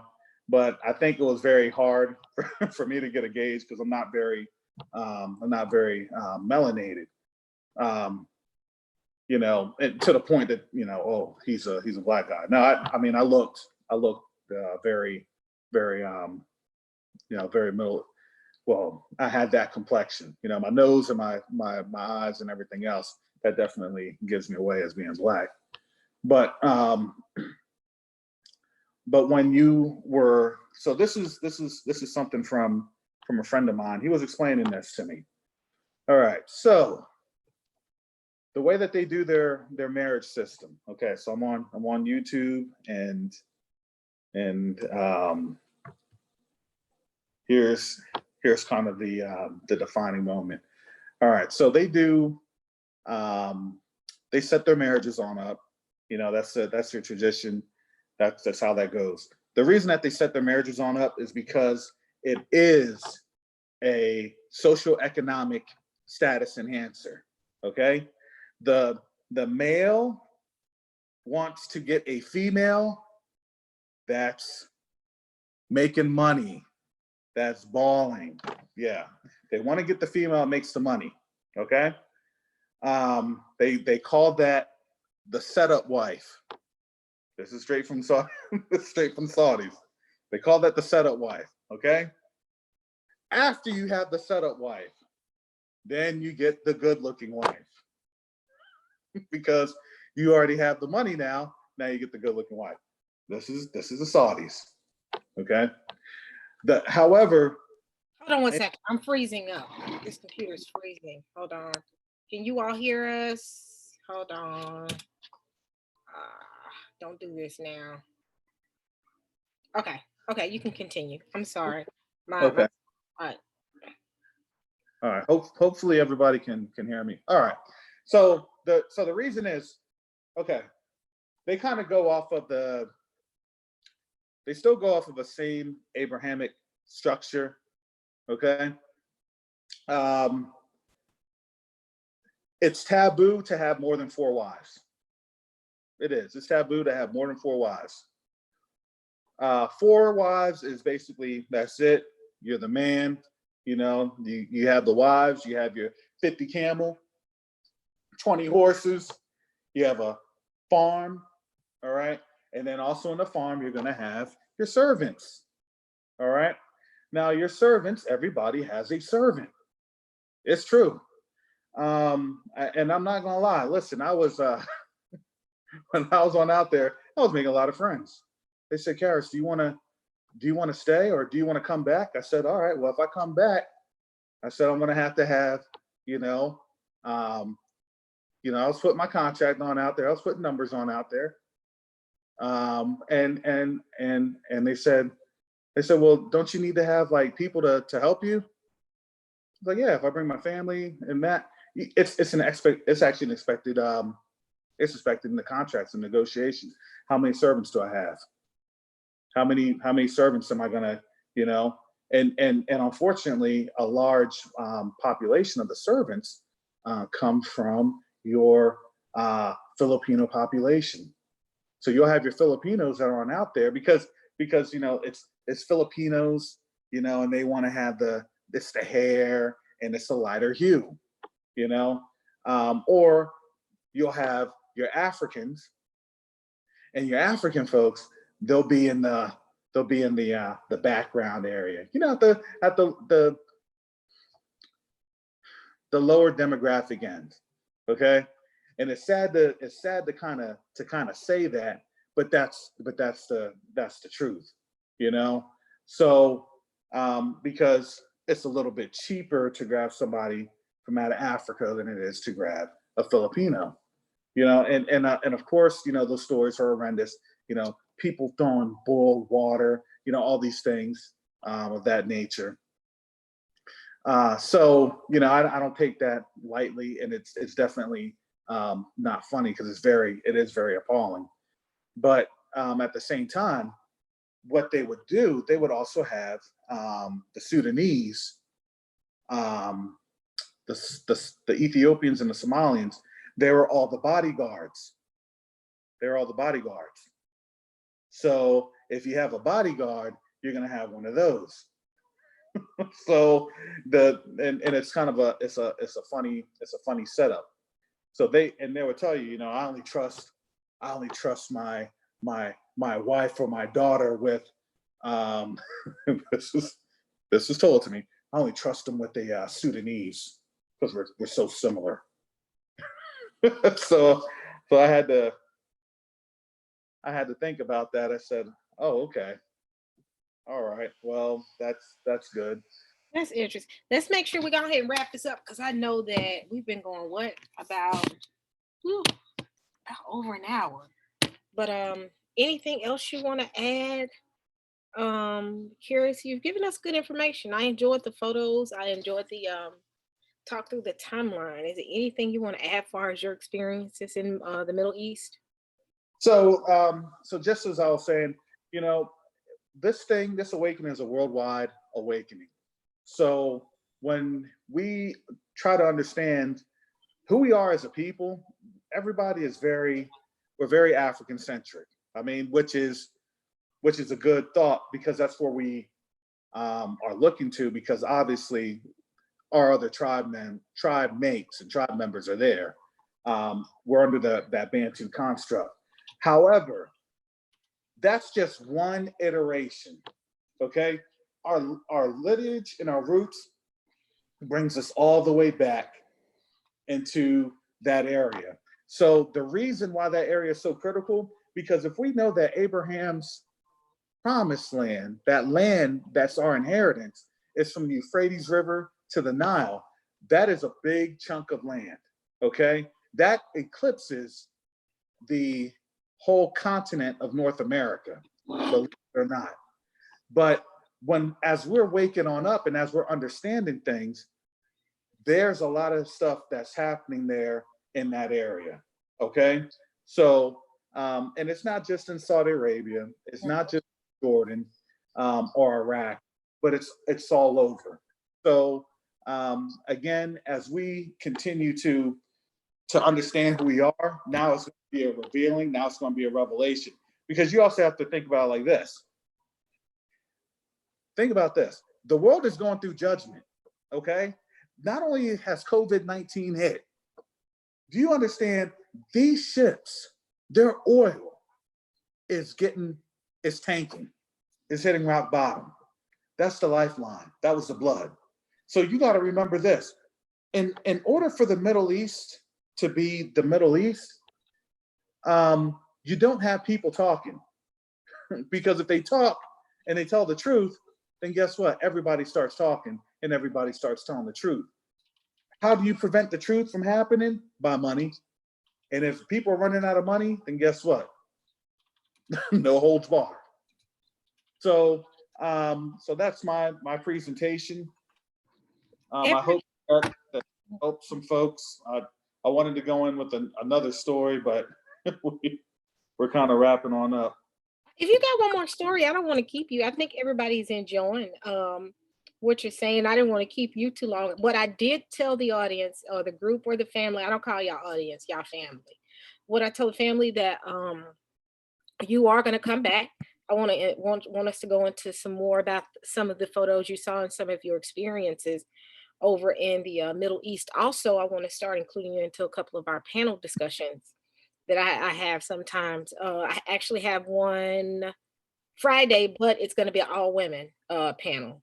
But the next panel I have, I'll make sure and include you because you have good insight. You got to actually set eyes on things that we never got, some of us have never gotten to see. You've given us a new perspective because one thing I never knew that area was 70%. It was quite a few blacks over there. Because again, huh? Yeah, it's a lot. You would never say it because what's published in our books never reflects the reality of the ground. So yep. So if you got give us our next one. I don't want to cut you short. Just one story real quick. Okay, so also within the black communities. All right, so this is what they'll do. Okay. They'll negotiate the marriages and everything else if that the man, for the most part, the groom, if he can't get any women for the most part, okay, because his personality is just whatever. They still do, quote unquote, it's a date, but it's very chaperoned and supervised, and they're very they understand who they betroth, So we would think in terms of relationships, that relationship's like, all right, you go to my church, I know your family. We go to Sunday school, we do picnics, we do all the church functions. So you're a good potential. Your daughter looks good, and that would be a good fit for my son. So we already kind of have this thing managed. So the issue is they can do that, but then as they get up, they get older, they go through, all right, we both been to college, this is our point, this is where we need to get married at, because they look at it, I have to have the grandchildren because the grandchildren represent that covenant, so they're very, they covenant a lot. But then if the woman says, no, I'm not really feeling him, he's not for me, she can break that off, and then there's another suitor. However, if the guy just can't get anybody because he's just a bad personality, they'll go into the poor communities, and they'll go to the black folks, and then they'll say, okay, let's see. So this is the kind of Middle Eastern type, underground information that they don't really like to publish, but they'll pay the price, the dowry, and then that's kind of the marriage. So the thing is, the black women that are on out there, I want to tell you this: the black women that are on out there are very attractive. They are very attractive. So they do kind of hide them away, because what do? They look, we marry, and we marry within ourselves. Okay. And that's how it's gone. That's how it's gone there for now almost 1,300 years. Um, the next the next one is um, this is very interesting. So if you are a Saudi, okay, and you have a business or a company that's a family-owned company, and let's just say, your firstborn is going to take over the company. All right. So what they will do at like the age of about 3 or 4, when they're first going to school, because they'll go to school young, they'll go into the Black communities. All right. And when they go into the Black communities, what they will do, they will actually kind of, have the children play. They'll look at each other playing and interacting. And then they'll also kind of interview the parents and, kind of see how things react. The reason that happens is because, all right, here in America, what do we always get pissed off about? Oh man, we got passed over for this promotion because we were what? We were clearly qualified. We clearly knew everything. And look at this. This dude doesn't know anything. And, he ran the company into the ground. Okay. This is what they do. So let's just say Jamal and Ahmed. Okay. Jamal is coming from the wealthy family. He's 3 years old. Ahmed's coming from the poor family. He's a Black kid, 3 years old. But Ahmed, man, he's bright. He's bright. How many of our kids do we see that's bright? I mean, listen, I'm not going to lie. My brother and I were reading at 3 years old. So we are bright people. We're reading at 3 years old. So what they say is, look, all right, here we go. Look at these folks. All right, I'm gonna he's closer to the age of Jamal. I'm gonna pick Ahmed. I'm gonna pick Ahmed. Ahmed, you're gonna live with this family, okay? Because we got such and such a price. Such and such a price. Okay? All right, we get the benefit. We get our 2 weeks out of the year for vacation. You see what I'm saying? We get the weekends a month. All right. And that's how that goes until they go to, their university or whatever. So that's what they do. Okay.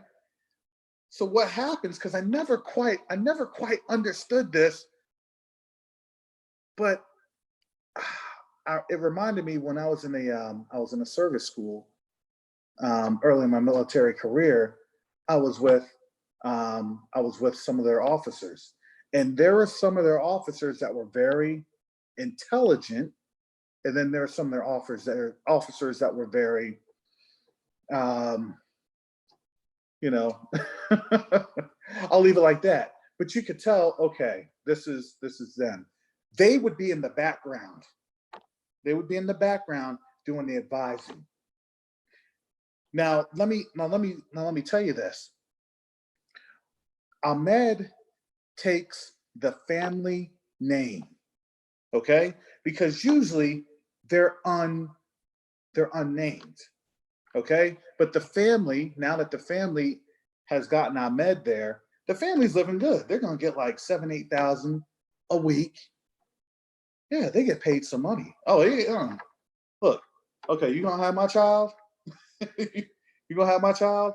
All right, I got at least 10 more. But oh yeah, that's how that goes. That's the system structure. They don't all do that because you only have so many businesses, you only have so many things. But what they will do is that as Jamal and Ahmed keep going, okay, Jamal and Ahmed will be doing everything together. Okay. Jamal goes to school, Ahmed goes to school. Jamal goes to the university in Stanford. Ahmed goes to the University of Stanford because it's usually Ahmed driving out Jamal. Okay, Jamal is going to be running their Fortune 500, or Jamal is going to be a sheikh, or Jamal is going to be a prince. Okay, so I need to have somebody that can motivate. So you have to understand that's how they do it. Now you're going to be at so here's the thing. So when Jamal gets married, Ahmed's going to get married. Jamal's going to have a family, Ahmed's going to have a family. All right? If Jamal's a prince or CEO or whatever, Ahmed is the confidant. He's the number two. He's the number two because he's trusted like a brother. So when they do that and they say, okay, you're smart. Oh yeah. Oh yeah. Oh, trust me. They're asking, so when are you available? I said, I'm not sure. but when they trust you and they trust, okay, I see your character. I see how you act. I see how you react. Okay. We can get through the prayer times. All right. This is how they go about different things. That's been their system. And that's how they're able to kind of manage within their system. And they've managed that way for almost 1,300 years. But we would look at it like, oh, well, you know what? The brother's not a CEO and everything else. Well, it's like, okay, well, just think about this. You have 70% that's Black folks. All right. Their ceiling, it's going to be a ceiling. Because why is it? It's a monarchy. So you already have an established ceiling. There's no ifs, ands, or buts about it. We have a ceiling. We just don't want to call it a ceiling because we call it a democracy. Oh, it's the rule of many, right? Until many, they do what? Systematically cut some things on out. But in that system, I mean, it's not the greatest system. It's definitely not the greatest system, but there's some level of equity because here's the thing. Jamal is basically the figurehead and Ahmed is basically in charge. That's it. Jamal is the figurehead, Ahmed is in charge. That's how that goes. So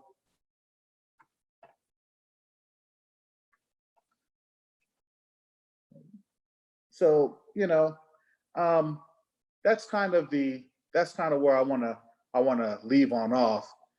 Yeah, it's a good, and you gave us good information. This is his first time, people. So you did a good job for your first time. Because yeah, my first time live, I think I was quiet. I'm just joking. I've never been quiet as Marian, but you did very good. You gave us good information. Like I said, I want you to come back. And oh yeah, that is Ra Moses, y'all. Somebody said that wasn't Ra Moses in the comment. Soon as he said Shalom, my Hotep. Have a good night. Yeah, that's Ra Moses, y'all. Be nice to him. But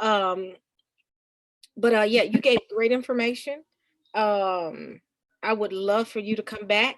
And again, I will definitely have more panel discussions. I want us to kind of talk about the history of the Middle East, which we call the Middle East, and we know really that's not the Middle East. And how, because you also talked about how that land was divided, and you mentioned, was it Genesis 10:24 with Peleg? I want us to kind of talk through that as well. But the community, the family loves you. They saying they want you to come back. So, and I enjoyed you as well. I might have you come back and I'll bring you on and we all kind of have a discussion as well. But is there anything else you want to kind of close with? No, I just like to say, just make sure discern wisdom in these last days. Definitely don't drink the bleach. Please don't. Please don't. So King Love One said, "What's the name of these communities again?" What community are you talking about? The communities he brought up? One King, Love One. These names are so interesting to me. Um, I'll wait for him to come back. But anything else you want to add? Like I said, I will. Oh, you are speaking to him. What? Which question? What you mean? Which communities? Can you explain? Um, so those are the black communities. So within the actual city of Riyadh, um, you do have a black community. It's a black section, you know. They don't really call it like the hood. They just say, yeah, so a lot of black people live in that particular area. So when you do see the area, you can tell it's more industrialized. You know, it's just like it's just like when you're in I don't know how many people are familiar with New Jersey. You know, it's like, all right, um, if I'm in New Jersey and I go on over to South Philly, you know, that area, or if I'm in Camden, that's kind of how it goes. So just if we have some folks up there, well, you know, it's just if you're in the city, you know, you go from the downtown kind of cosmopolitan areas to the to your lower demographic, or I would say social economic areas. Because the sad thing is they don't really have a middle class. It's kind of it's it's kind of hard to to describe it. They don't really have a middle class. So when they were all brought on up, the problem is they knew that they were going to have some issues with their oil.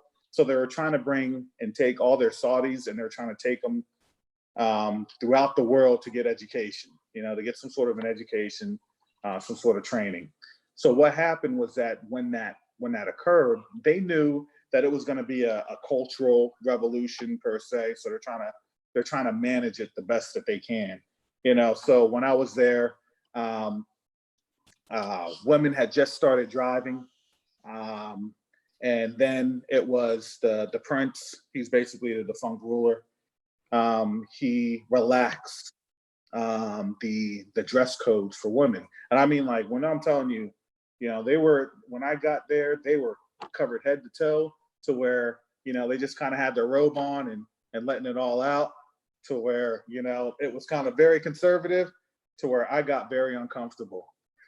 I got very uncomfortable because I'm like, yeah, because I just kept getting hit on. I just kept getting hit on. I was like, okay, I'm just going, you know, I just stayed. I stayed in my room because it is very uncomfortable. But you know Uh, what? I don't want to venture off, but I've noticed that with a lot of I want to say ethnic people, especially when you're dealing with people in that area. Even when you go up into the Mediterranean area, they are intrigued by black people, very intrigued, attracted as well. I used to work with Romanians at one time, and mhm.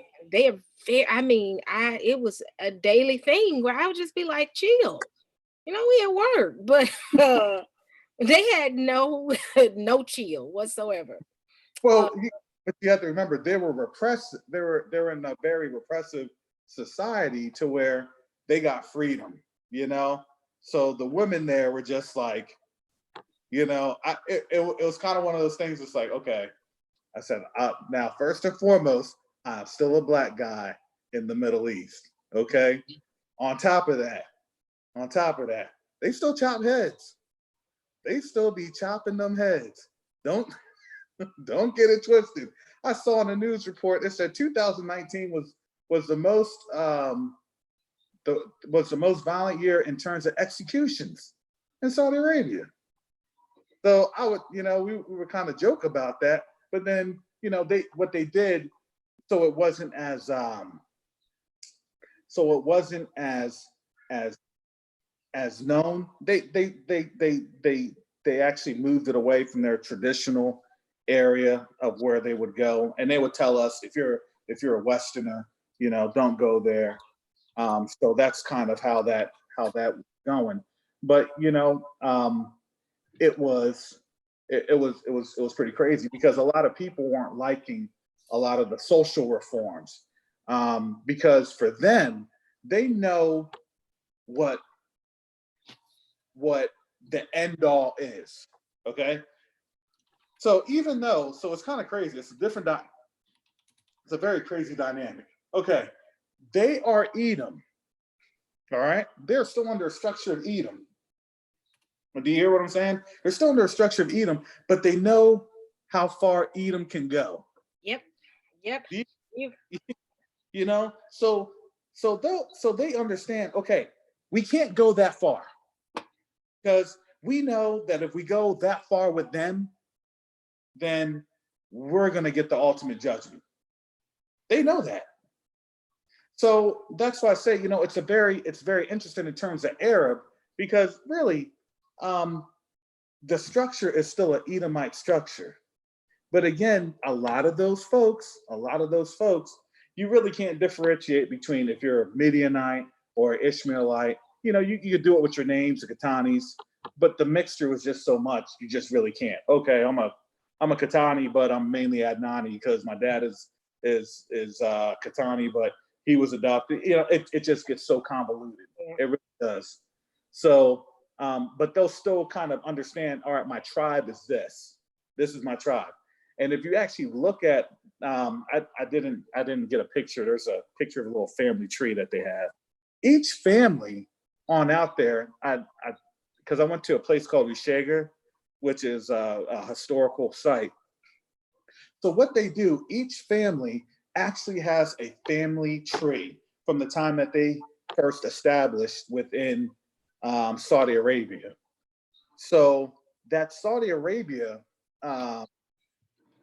once you put your feet down there and they stay, this is where I'm on at, then they establish that structure. Because, here's the thing. They're still very nomadic, I'm a nomad, but I got to work in the city. But my tribe is still in the north, or my tribe is still in the northeast or the northwest.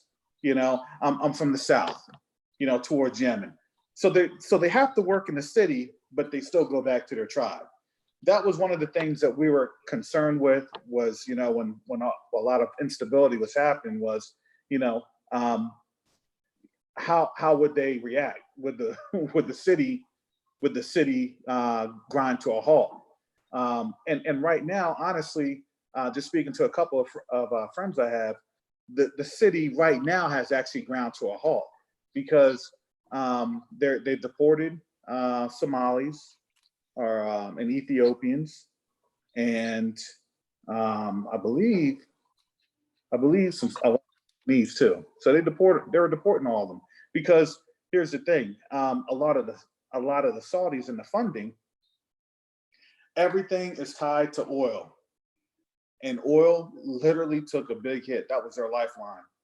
So when you're starting to see how that structure was going, I looked at it when I was there and I was like, man, if this oil ever got messed with, they're done. And lo and behold, the oil is messed with, and now they had to basically push everybody on out. And so it's sad because, again, I gave you the statistics, 40%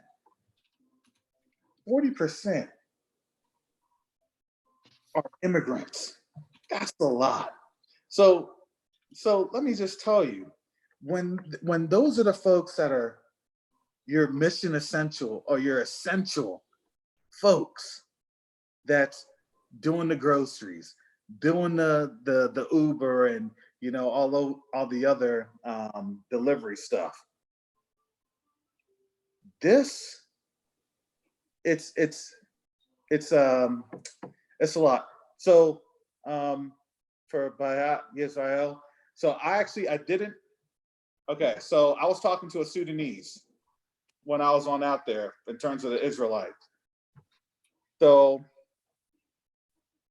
the Sudanese, some of them, they understand who they are because some of them know they're Cushites, and some of them also know that they're Israelites. Okay? The brothers I was talking to, they're two Sudanese folks. They're about 6'6" because they're security. They were on, okay, so in Sudan, just getting from them in the 25-minute conversation I had with them, they knew who they were. All right. They understood who they were because, see, for them, they have to leave. They actually have to leave to get jobs. And where do they come to? They come to the Middle East because it's rich. It's very rich, especially if you do security. Because you want to know why? Security there is no joke. You're gonna probably take a few bullets. They'll be whizzing your way, depending on who you are and who you work with. So speaking with them, it was very good information because I'm not gonna lie. I'm not gonna lie. You see a lot of us. You see a lot of our folks. You can tell. You can tell. Now, when I started listening to Brother Jonathan Shalombo, he was explaining, how that Bantu migration is. You can tell there's folks that look like us, and there are folks that really don't. So out there, because they're in the trans-Saharan slave trade, you could tell a lot of those folks, a lot of the quote unquote the Arabs that were unnamed, they looked just like our cousins. They looked like our brothers. They looked like our sisters. They looked like our moms, our grandmothers. And they were in all different shapes and sizes. Okay?